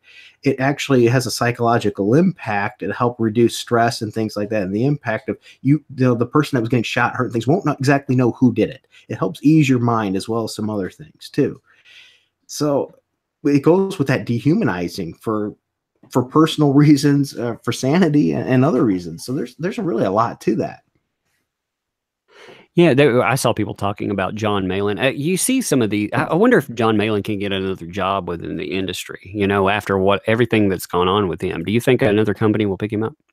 I don't want to speculate on that. I'll ask him. I'll talk to him. I'm actually we're gonna meet up, I think, and chat sometime soon, and I'll ask him what his thoughts are. I'm guessing probably not, but it's just a guess. Tag me on that conversation, or let me let me know for sure. Remind me of that conversation when it comes up because Malin has been very interesting. In fact, I listened to a few of his podcasts that he was on, and he was talking about his politics and how he is not a conservative. He leans certain ways on issues. That's a really telling thing because you would think the way these people have painted him, he's not so left wing, therefore he's a conservative. Well, and Captain Cummings had the same thing. He voted for Barack Obama. But yet they call him every, right-wing bad thing in the book too. People can have different opinions. It doesn't mean they're always starch. Matter of fact, I've said it many times. I oppose extremism in either side. It's usually when you get to the extremist point, that's where problems arise. That's when you will no longer listen to anybody and you become hateful. You can disagree and still like people. My website that I ran that's been abused lately and not being used. And my partner in that, we have completely different ideologies and beliefs, but we get along fine. And we both have the same problem. When the extremism comes in, we get sick of seeing. Even he is sick of seeing the left-wing politics in books, and he agrees with left-wing politics. Yeah, How see sad is that? that is very telling. Like, well, that's the thing. Like when I get home and I want to read about whatever, in my comic book, I do not want it ruined from that point of view. I was reading, talking about IDW. I was looking at Gentleman Corpse. That's a very off book. It's a kind of a morose, dark humor book, and it had 3 volumes that were actually pretty entertaining. Well, the newest volume, it takes place on Capitol Hill, and it's all the first comic book within it is all anti-conservative, not anti-politician as it should be, but anti-conservative, which is very, again, telling, I think, in that. That's one thing I've been hit up with once in a while. People are like, oh, you wouldn't care if it was right wing, blah blah. I said, actually, yes, I would. I've been noted in saying it before. I understand politics are in comics, and politics I think are actually fine in comics if done right. Give different takes on it, different opinions, and let the reader think and come up with their own idea. That's interesting. That makes people think. You didn't tell me how to think. And we used to get that with good writers. So when people, well, politics have been in comics, they're right, they have. But they were handled better and done with more skilled writers that didn't tell us how to think and tell us that we're stupid because we believe a certain way. I did a video on this a long time ago. If you really want to check it out, I did it on Chuck Dixon's Robin. He did 2 issues of Guns in School with Robin. It was handled very well. It gave a lot of different views and takes. It made you really think about the issue. And at the end, it really was up to you to feel what the right thing was. Well, heavy-handed is also boring. I mean, when somebody takes to the pulpit and lectures you, it's very, very boring. Even if you don't like even if you don't agree or disagree with the message, it's a terrible way to go. Hey, on a closing topic on this, actually, what do you think about Vox Day and the upcoming alt hero thing? I'm not a big fan of the idea because once again, was push a big political book. But I'm not 100% against it either because, okay, if we could have some liberal books and we can have some conservative books and he's claiming his line isn't going to be all like that. So if his line is going to be more individualism and things like that, that has potential.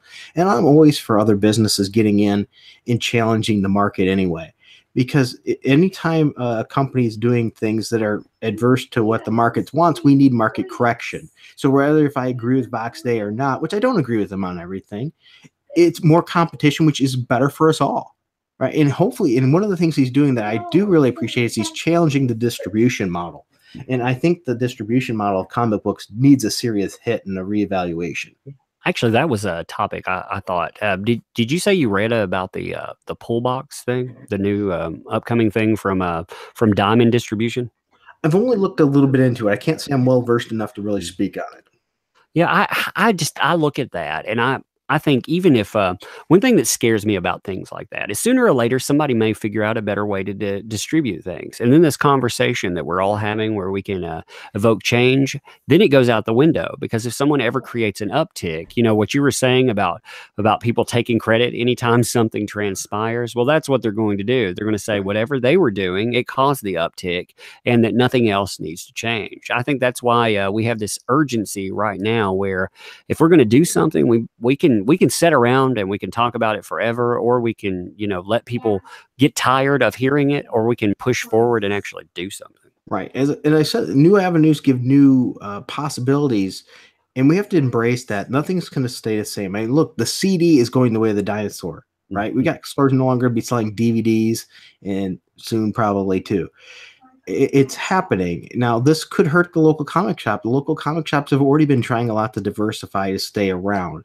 So it's going to be a challenge, just like the music industry had. So that is worrisome, but it's the reality. Things are not going to change. The one thing that you can always expect to be constant is change. Well, the thing I wondered with that program, it said within it that it's free to customers, but it's not free to comic shops. So you're going to have even more burden. And actually, Spike brought up an interesting thing I'd never even considered. Again, international market. International people, they're already going to be thrown out of the equation because it wouldn't work for them. I thought that was a dynamic I didn't even think about in the beginning. Oh, yeah. And, we tend to think about ourselves in this little collective, but remember, there's a lot more besides us out there. And that's why I think CB was hired, because he knows more about the manga market. And let's be honest, as much as you want to say, oh, people aren't reading, comics aren't good, all this, those are all excuses. Manga's selling fine. Oh yeah, I mean, and there's a bigger world out there. When you saw, oh gosh, what is that half that came out from Enrico Moroni, the Batman title? You know, we had half of it where, gosh, I can't think of it. He's a European artist. Man, it's blanking me right now. But regardless, we have these European writers or authors getting involved in it, and they showcase the fact that there's a larger market there. In fact, an untapped market. I would like to see. Have you ever looked at anything from say Charles Burns before? I don't think I have. Okay, Charles Burns. Look, that's a person that United States wise we've heard a little bit about, but I mean he's considered amazing abroad, and these kind of things. It makes you when you start looking at that, you see this community with all these different comic books and all these different things that could be accessed. I mean, it's just mind blowing when you get to the size of it, and then the untapped market portion. I mean, it boggles the mind. Now, Eric Breen in the comments brought up something, and it does make, and I do think about this too. He said floppies will make a comeback. Look at vinyl, and he probably has a point, because one difference in this kind of thing is collectors. People that tend to read comic books are collectors, and digital isn't really something that you can, hey, look at my collection, or you can see it, you have that impression. Whereas the floppy in your hands is a collecting thing. Now, will the next generations have that feeling of wanting to collect? I don't know.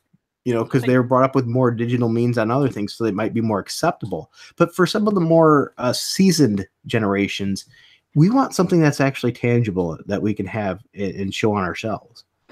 Well, and hey, when you're looking at digital too, it almost makes it feel disposable. I have a lot of digital comic books. I have a lot of them, and that makes there's a convenience to there. I can let my daughter look at them. She has a little learning tablet. I can put them on. It's a great way of doing that. But there's this feeling that there's no worth in it. I mean, it's just a file there. It's never going to appreciate or depreciate.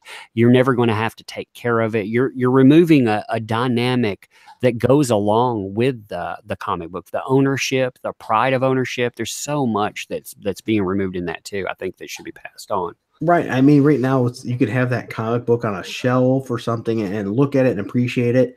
Looking at that SD card or your thumb drive or hard drive just doesn't have that appeal. It just doesn't have, it lacks something. And don't get me wrong, I read some digital books too, especially at night to the kids, because, backlit and everything else, it helps that way. But there's still something. I mean, I have a collection of probably like 10,000 around floppies, Right.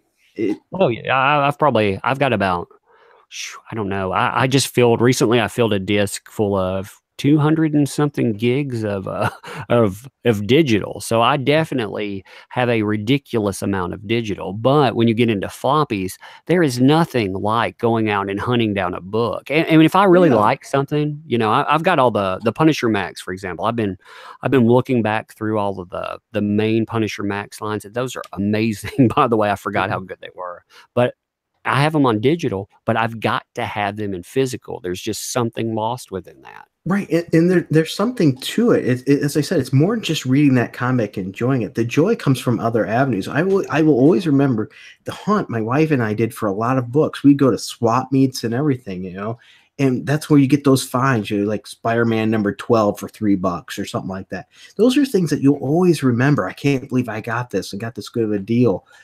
You don't get that with digital. Yeah. I love picking through the, quarter bins and whatnot and really searching out something. And they're actually one of the problems I'm running into, though, with comic book shops these days.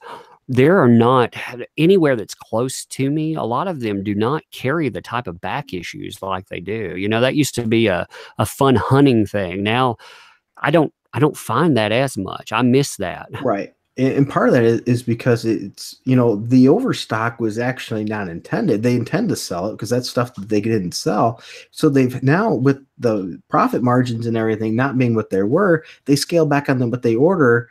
And it's better to lose maybe one issue of a sale than overstock by 3 books. Yeah. I think that's what my comic book shop runs into the the issue with distribution as well. They were telling me that, on a good week, they'll buy 3 extra copies of a lot of stuff just to make sure Diamond doesn't destroy it in the mix. I thought, Right. man, that's insane. If you have to pick up that many to make sure that your customers are happy, you've got a problem. And that leads to my part. There's a problem with the distribution model that needs to be worked, and that's why I'm happy to see other competitors coming in, because that's one of the things that Vox Day did say that intrigued me is he's challenging the distribution model. His books that he has to offer isn't really intriguing me a whole lot right now, but that how that could change the market could have some benefits. I mean, because let's be honest, Diamond's got a hold like you wouldn't believe. I don't know. Every time I see some of the Vox Day people, they're funny in a way. I don't know. They're not supposed to be, but I see the female character running around with the rebel flag cut out, and Right. I see how that's going to play. She's going to lose her top. It's going to end up like a mud flap or whatever on somebody's oversized truck while they're mudding. I don't. Well, that's the thing. I agree with you there in that respect. I'm not, as I said, that's not a selling point to me, and that's just one book, though. So there's plans for a lot of other titles, and supposedly they're requiring some good talent. I mean, he's going to have Chuck Dixon writing something, right? Yeah, I saw that. I was So, actually. yeah, this just might be one. This might be the far right comic book. That's going to be a little bit of a counter to the left wing books, but the other ones might be more grounded and more center, and that's what I'm hoping for. I'm hoping for a gun violence book. I mean, maybe that's a terrible thing to say in this day and age, but I miss when the Punisher was, when I read those Max books and I look at it now, I want that back. I want a smart storyline, and I want people that are unafraid of using things that are offensive terms. I mean, when I look at Garth Ennis's work there, some of the stuff that's written out there is descriptors and whatnot. Some of them are they're very colorful, but some things are antiquated language. You have racism. They evoke a certain character. If these guys are bad guys, they communicate that way, and they kill people with impunity. I want that back. I want a good story with all the tools that it needs to work. Yeah. So as I said, I'm always for let's help the market, and that's what we're going to see here. The market's ultimately going to tell these companies to correct it. It's been telling Marvel to course correct a lot. It's clearly telling IDW with sales. DC, I fear, is dipping their toes more. Granted, they've never been perfect either on that regard, but they seems like they're dipping their toes in here and there. Once again, which is okay to do some, give for everybody. It's to the point where if you here's the example I used before. If you were buying 10 issues a month, okay, you're okay. But now out of the 10, 3 of them started going to where you don't like them anymore. You're still somewhat okay because you got the other 7. But now you turn around and every single issue you buy is telling you how stupid you are or how you're an idiot. That's going to be the changer right there. That's going to be the course correction. And we've been seeing it. So how long will it take? I think they're starting to get the idea. I mean, we've seen some heads change, but as I said, it's more like a shuffle of cards right now. Yeah, and I think when we saw certain heads change, when we saw Cebulski come out, I really think that was linked to have you looked at the Disney numbers that came right before that? Oh yeah. Yeah, I mean, I thought that's very intriguing. I wish you could get more of a breakdown from that. I would be interested to talk to some Marvel insiders that have a understanding of numbers within it. You hear people talk about Marvel, but I would like to talk to the proverbial bean counter within that to see exactly what goes on. Well, on the bright side, technically anybody that owns stock in the company they have the ability to go to the meetings, but in all reality, who's going to pick up a flight or something to go to sit at a board meeting? I wonder though, that actually brings up a good point, to be honest. I wonder, some of that is stationed near New York. I wonder if they have stockholders. I wonder if we all pitched in together and got Diversity in Comics a couple of shares, if you could go out there and really, talk for the comic consumer. You never know. You might want. Oh boy, this is going to sound dickish. First of all, Diversity in Comics. I apologize if this sounds dickish. He might not be the best person to do it. I don't know how he is business savvy with that. It might take somebody that that understands the sales, the market, as well as the business line. And he might be all into that. And I don't know it. It's just for the record, but you want somebody that can speak those dollars.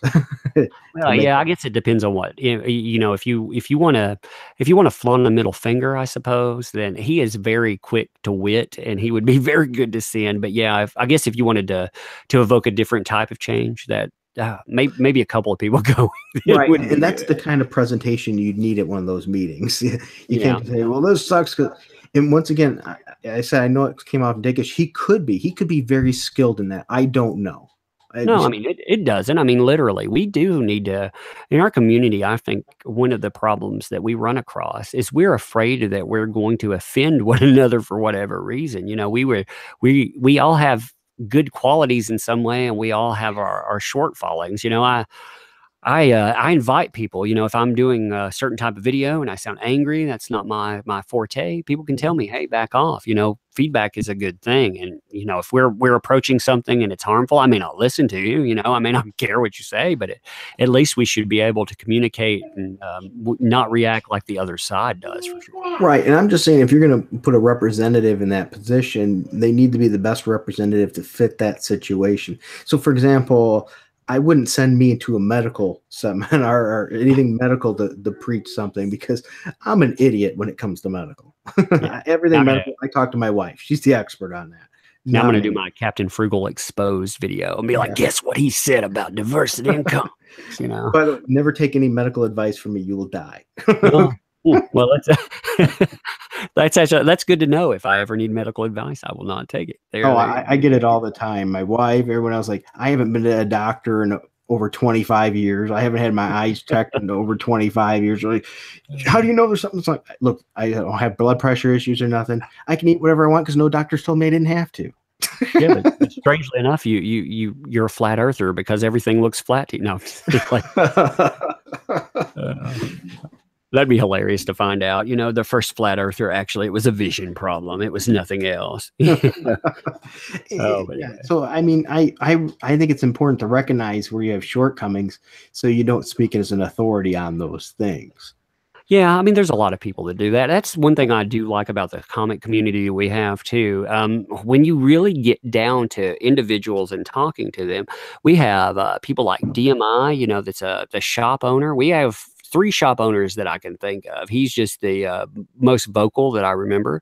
We have comic pros that we can talk to. We have consumers from all caste levels of that. You know, we have people from every demographic. So you can go age, you know, race if you want it and whatnot. It's a very interesting thing to look at. Yeah.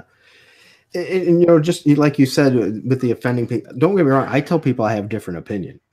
Absolutely. I just, you know, I'm making it a point, like you said, sometimes the rage culture will go nuts. Like, I don't agree with Douglas Ernst on everything. I don't agree with Captain Cummings on everything. And they don't agree with me on everything either. And I'm okay with that. No, I mean, you go with a consummate professional kind of attitude. I understand that, you know. I understand why you would go with that. I understand that you want, you know, again, like I was saying with you, one of the things I always thought is you're a good entry point. If I were going to point to somebody and say, that guy is reflective of the good qualities that, you know, this movement has, if I wanted somebody to see a nice person that's probably going to interact with him in a nice way, I'd send them your way. That's what I hear reflected in that. Or if you're tired and you need to take a nap and put somebody on. I always thought your the self-deprecation thing there is actually really funny. You know, you do that very well. Some people couldn't do that. You know, if I did that, it would probably come off like some kind of autist talking about themselves. But you know, I was just joking that because somebody pointed out, because I don't check my subscribers very often. And I looked, I had like 1,400 or something. It's like, oh crap, I have to quit saying people don't watch me and subscribe anymore. How many subscribers do you have? I'm not sure. I have to look. Okay. I'm curious. Like, I don't know. Maybe if you're underrepresented, and maybe I'll look myself. My number isn't probably real high, but I still wouldn't say I'm underrepresented. Yeah, I feel like actually, I think you could definitely. You know, I guess it's because one of the things, unfortunately, is drama sells. I mean, drama does sell, right. And you know, you don't hard press drama. You know, being the nice guy, you get people that are going to stick with you. They're not going to be, you know, the come in and look at it from some outside perspective. You're probably drawing in actual comic fans, which is good. You have a good community around you for sure. And that's what I said. I just looked at 1,430, but I will say my numbers might not be huge, but I tell you, the supporters of this community I have are much more than the numbers that we see. I mean, they give me artwork to use, ideas for stories. They contact me out of the blue. Hey, have you seen this? Would you be interested in this? I mean, they're just phenomenal. And that's really what I'm here for. I'm not here for the money. I mean, yes, I have the Patreon. That's to help me get books and do reviews. And as I said, they're better equipment and stuff. If it ever does build to much more than that, the money's going to the kids' college fund to help them out. Right. Well, I think sometimes with the cost of comic books, if it builds to something good, maybe it can actually support this hobby. That would be good. But no, actually, I still want to stick to the idea that what I'm doing there, I'm going to channel that stuff into trying to do good. I think that at the end of the day, I can support my consumer hobby off of what I do. And there's a lot of good we can do out there. And I think that's a good face for comic books too. One of the things that scares me with that though, is I had an interaction with Rich Johnston, and I really felt that it was right after the Alterna thing. And I did not get much comment.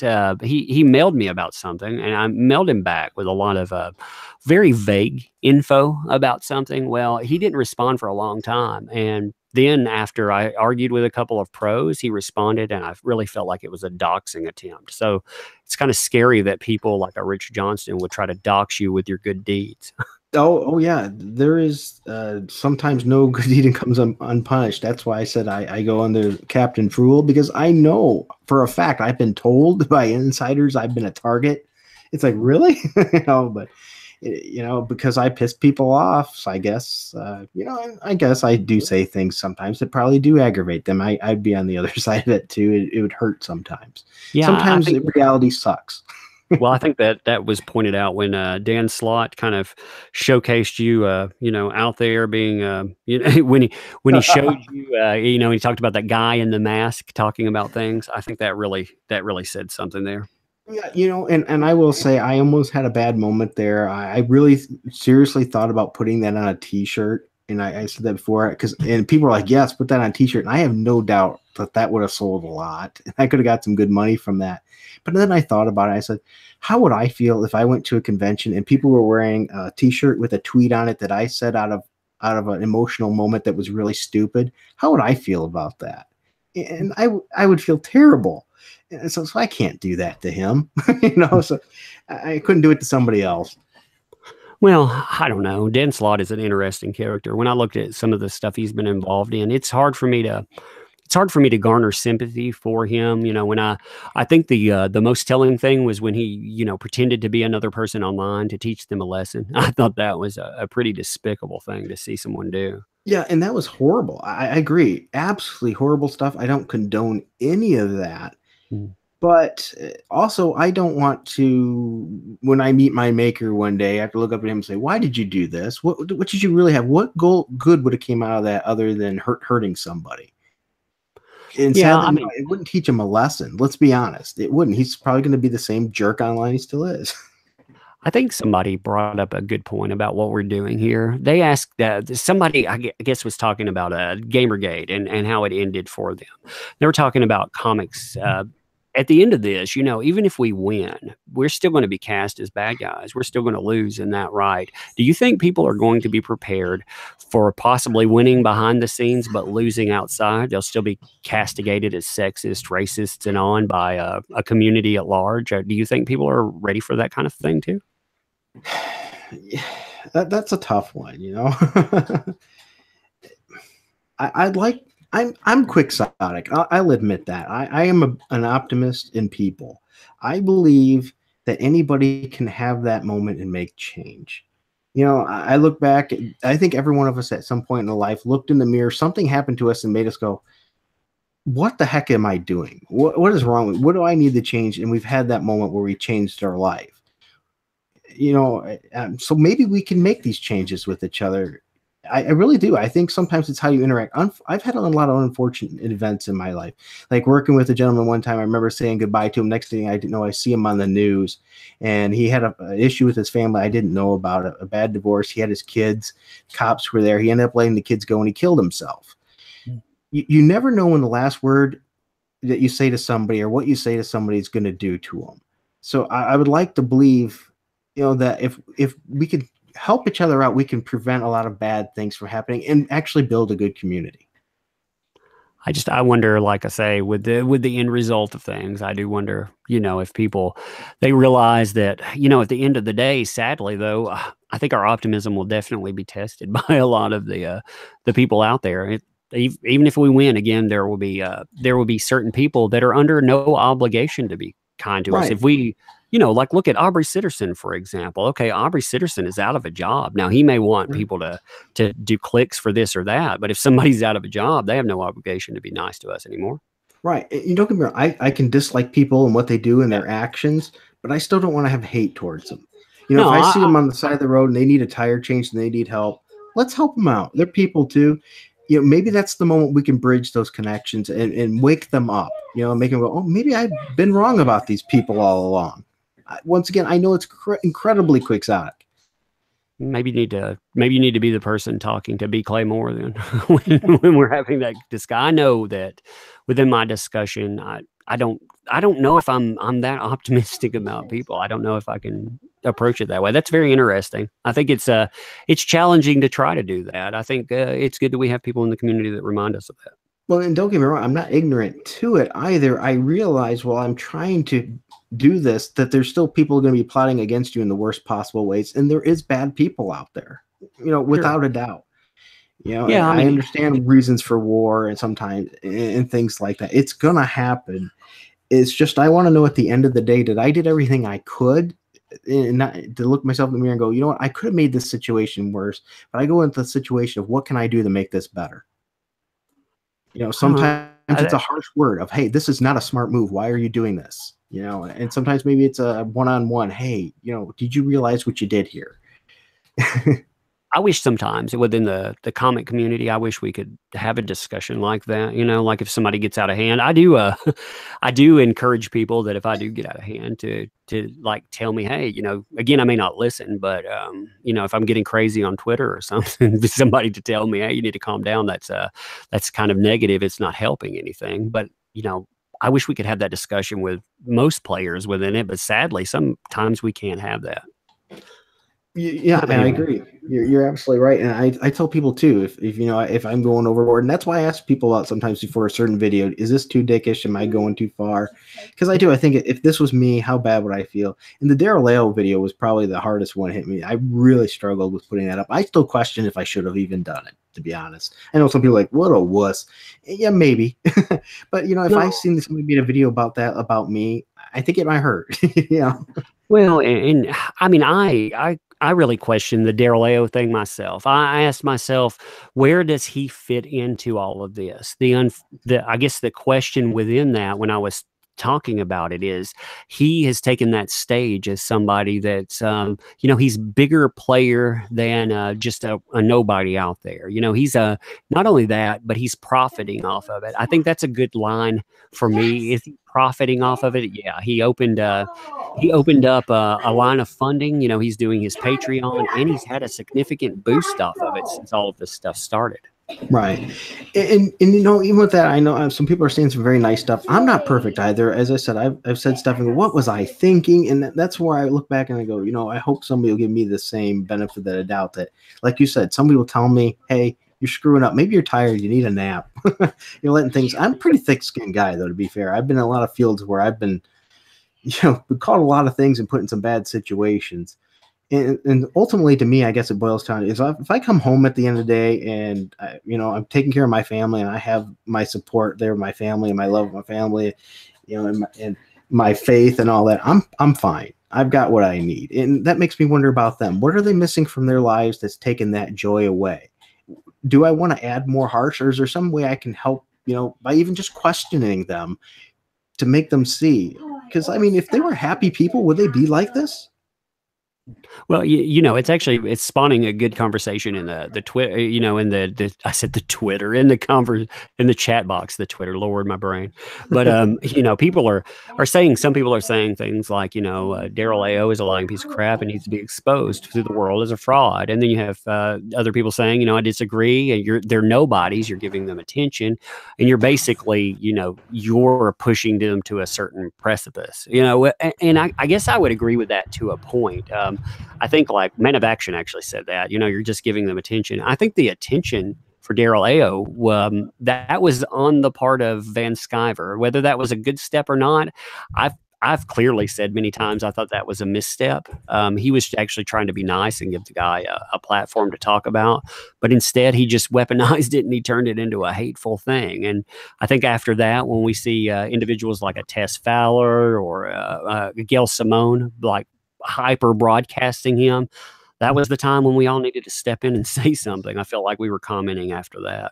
Yeah, and that's one of the things I really like about Douglas Ernst too. He could have a judge tongue that hits hard, but I don't truly think he's doing any of it out of anger, or anything of that nature. He has good intentions, and he's not calling people, names in particular that are really offensive, but he's being honest. And sometimes just bringing up the truth in what we're doing, it hurts. Let's be honest. Nobody wants to hear that they're screwing up, but we need to hear it. I mean, and I think that I think he can take criticism. I think he'll tell you why you may be wrong about your criticism, but I always thought he could take criticism as well. And I mean, I don't know. I like Doug. He has actually been very supportive of me as well. I have recently, my sub count recently has jumped, but for the longest time it didn't matter. Like there are certain people within the community, like yourself, him, Yellow Flash, and on. Actually, Yellow Flash was small when I was small too, but I've had some more videos that have done well, but still, even before that, there are certain people that are always pillars within the community. I think Doug Ernst is definitely one of those. Yeah, I think people look up to him because they expect him to do the right thing. And let's be honest, that's a lot on his shoulders. Yeah. I'm probably lucky I don't have the biggest following, so I don't maybe get as much of that I could if people see me that way. So maybe I'm sneaking under the radar and luck that way.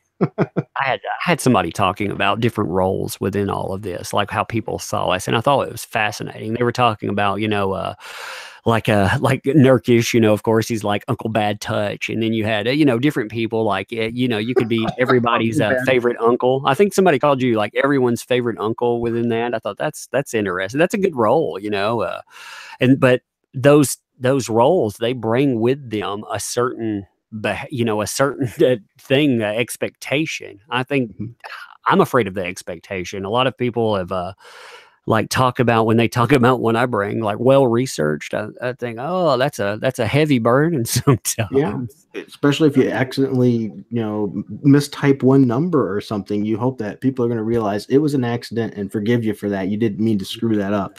Because I mean, let's be honest, we're all one day away from a potential issue that we get aggravated or accidentally tweet something stupid.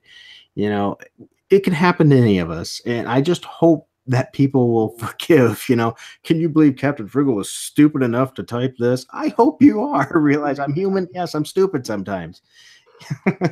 Well, we're experiencing a lot of infighting within our community. So that's an issue I think that we're running across too. And I think within the, people have bad days, like you said, stuff like that. I think some of the infighting comes from people forgetting that, people have bad days and whatnot. Right. And that I've been hearing a lot of that too. And I honestly can say this, I hardly have a clue what's going on. I feel if it's getting that rough, get away a day. And, I've started doing that because I've been so busy. I said, you know what, I'm going to take a day here and there where I don't touch social media. And it's quite therapeutic, spend extra time with your family. You're not getting into the issues. And then all I have to think about when I come in is, guys, why are we fighting? What's the point of this? Let's get over it. Let's move on. And maybe there's some legitimate gripes and stuff. It's sometimes ignorance is bliss, I guess.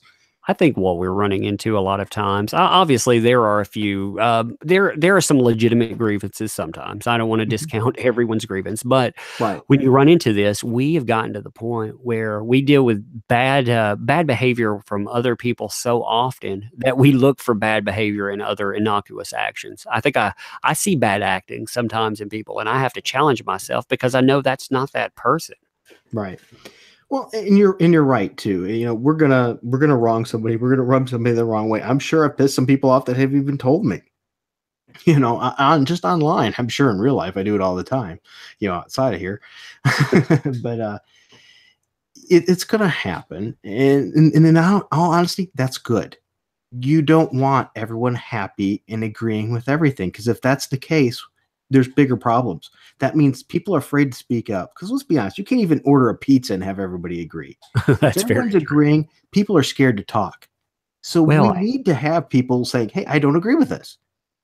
yeah, I think like I've been looking at a lot of things within community, what kind of voices you want. Like I said, I get stuck on words. It's another problem with I think overanalyzing things. I imagine sometimes you probably have that same problem. If you analyze data, I'm sure you get stuck on words and everything else, really looking at the components within it. And I don't know. I think sometimes a lot of things could be deterred. I think we talk about inclusion and things like that, for example. We talk about it on our side. And I think we could be even more inclusive sometimes when we just, check our behavior like that. And it's very hard to do that every now and then.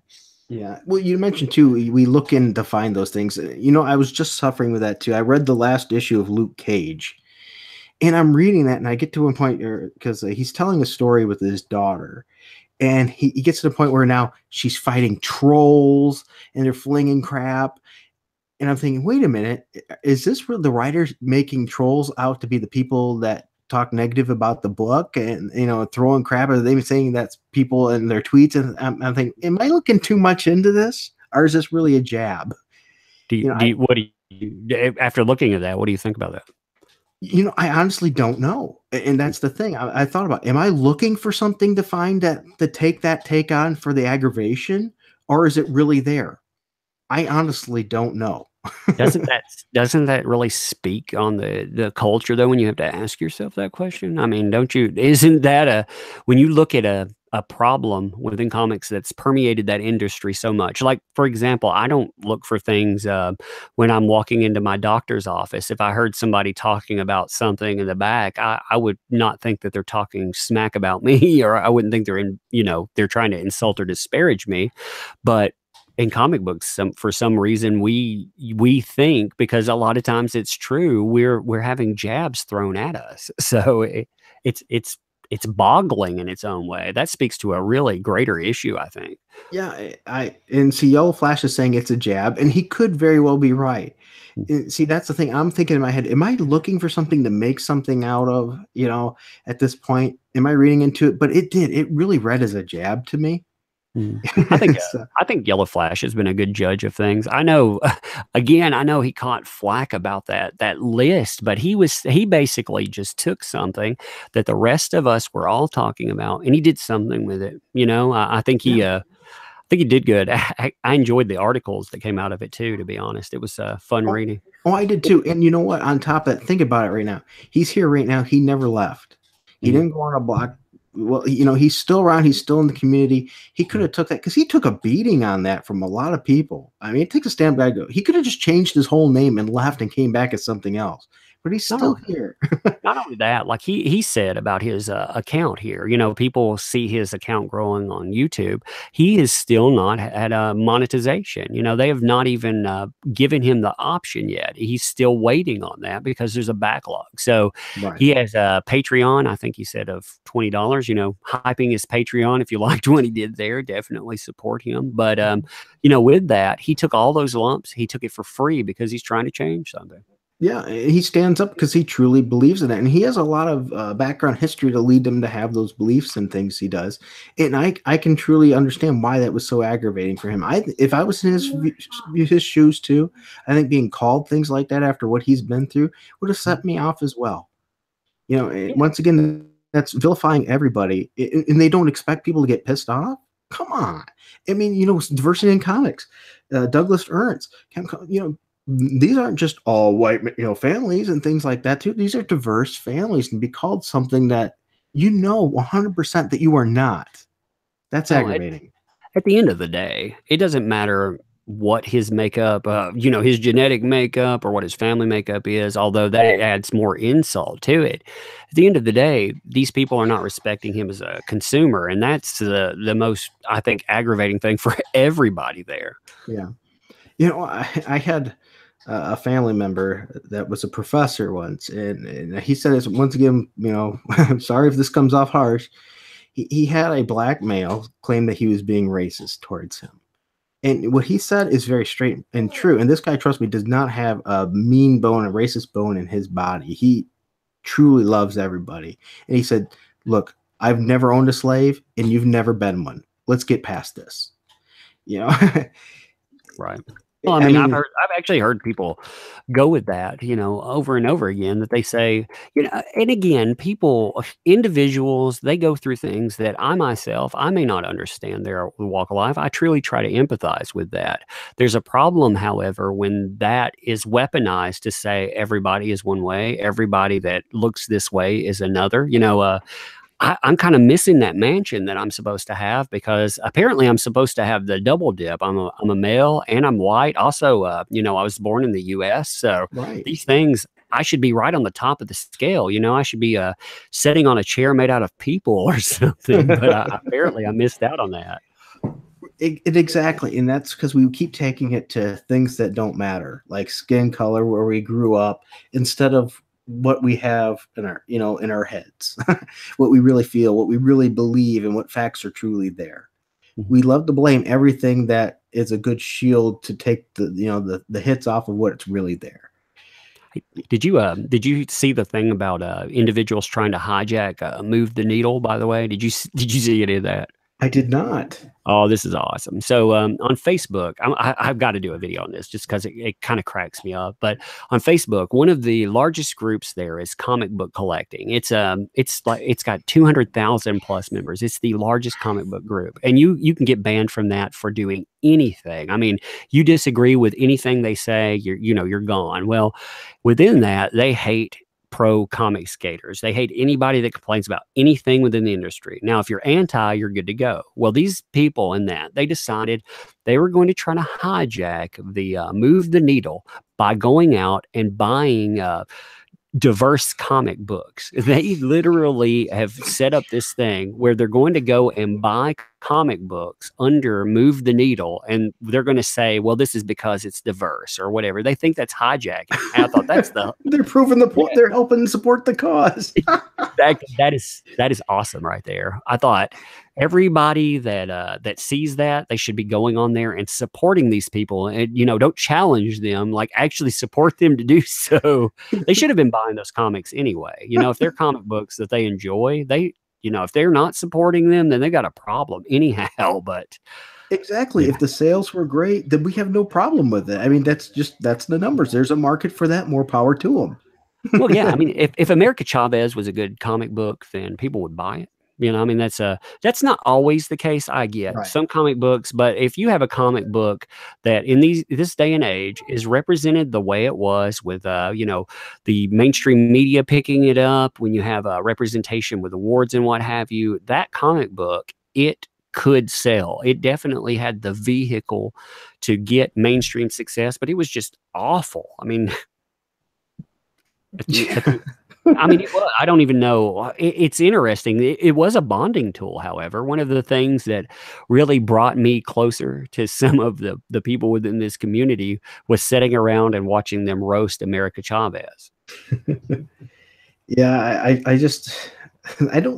once again, you do something good that's going to try to help the industry, and they try to turn it into something bad, because all they want to do is make it, because who it came from, it has to be bad. Because we're not for that person. So you're saying whatever comes out of a person, because you disagree with them with one thing, there can be nothing good from them.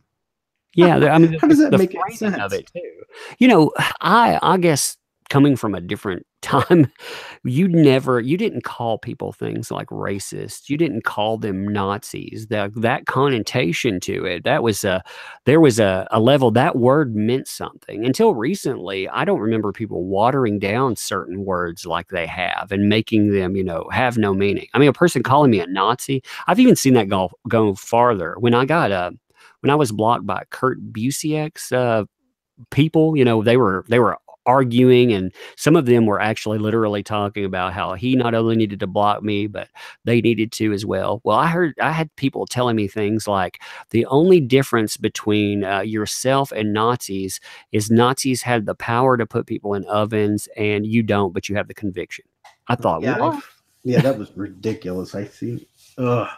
Yeah, I mean, who says that kind of stuff to people? I mean, that says we're a lot further off in this conversation than just talking about whether or not a character, having their superficial change of their gender or their color or what have you, if hashtag diversity is good or not. I mean, Right.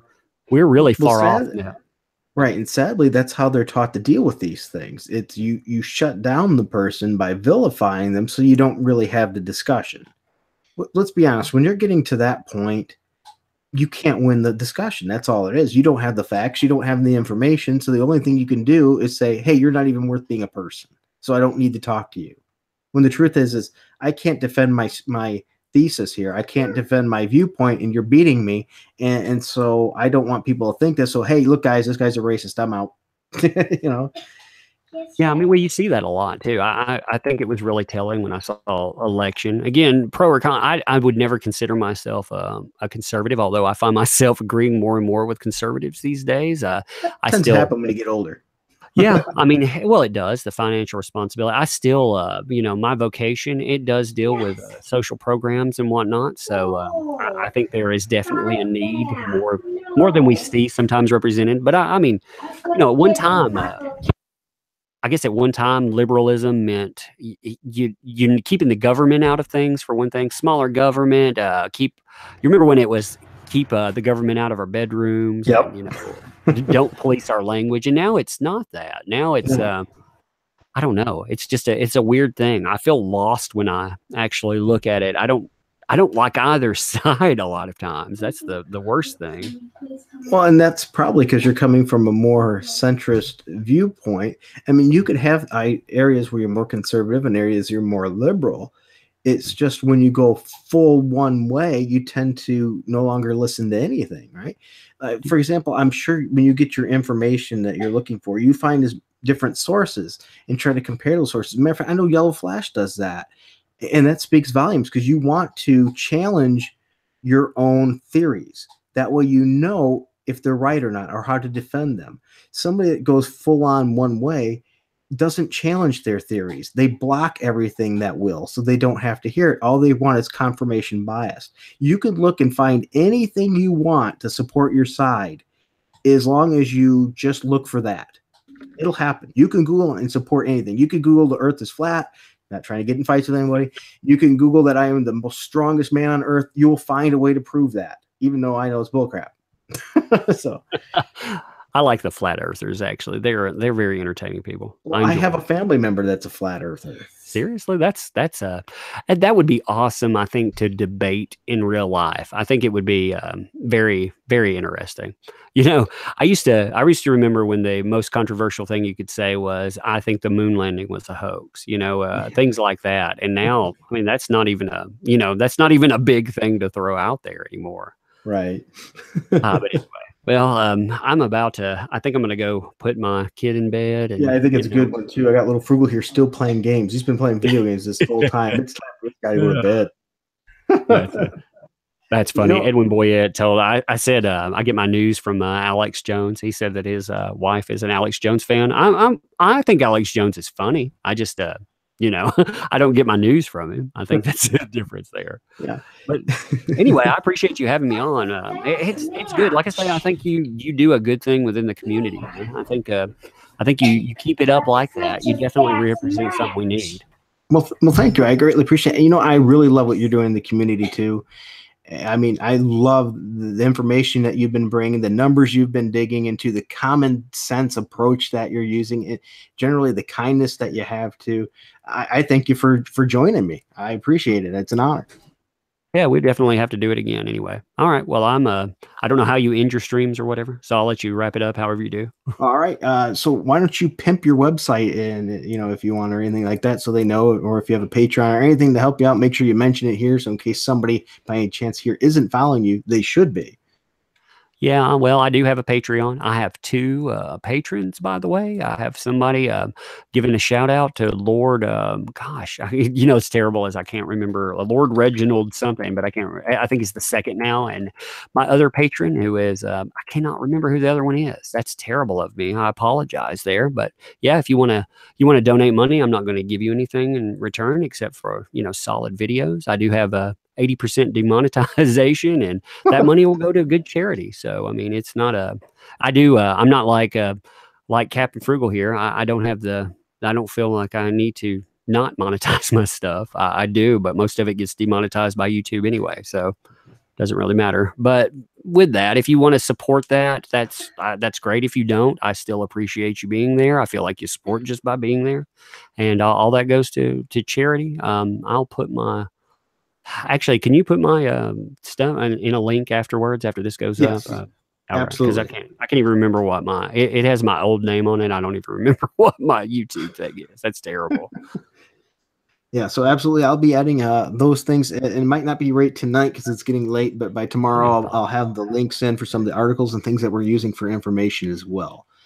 All right, everyone, thank you for taking the time and watch. I know who would have think on a Friday night you'd nerd out about business stuff and humanity and comic books.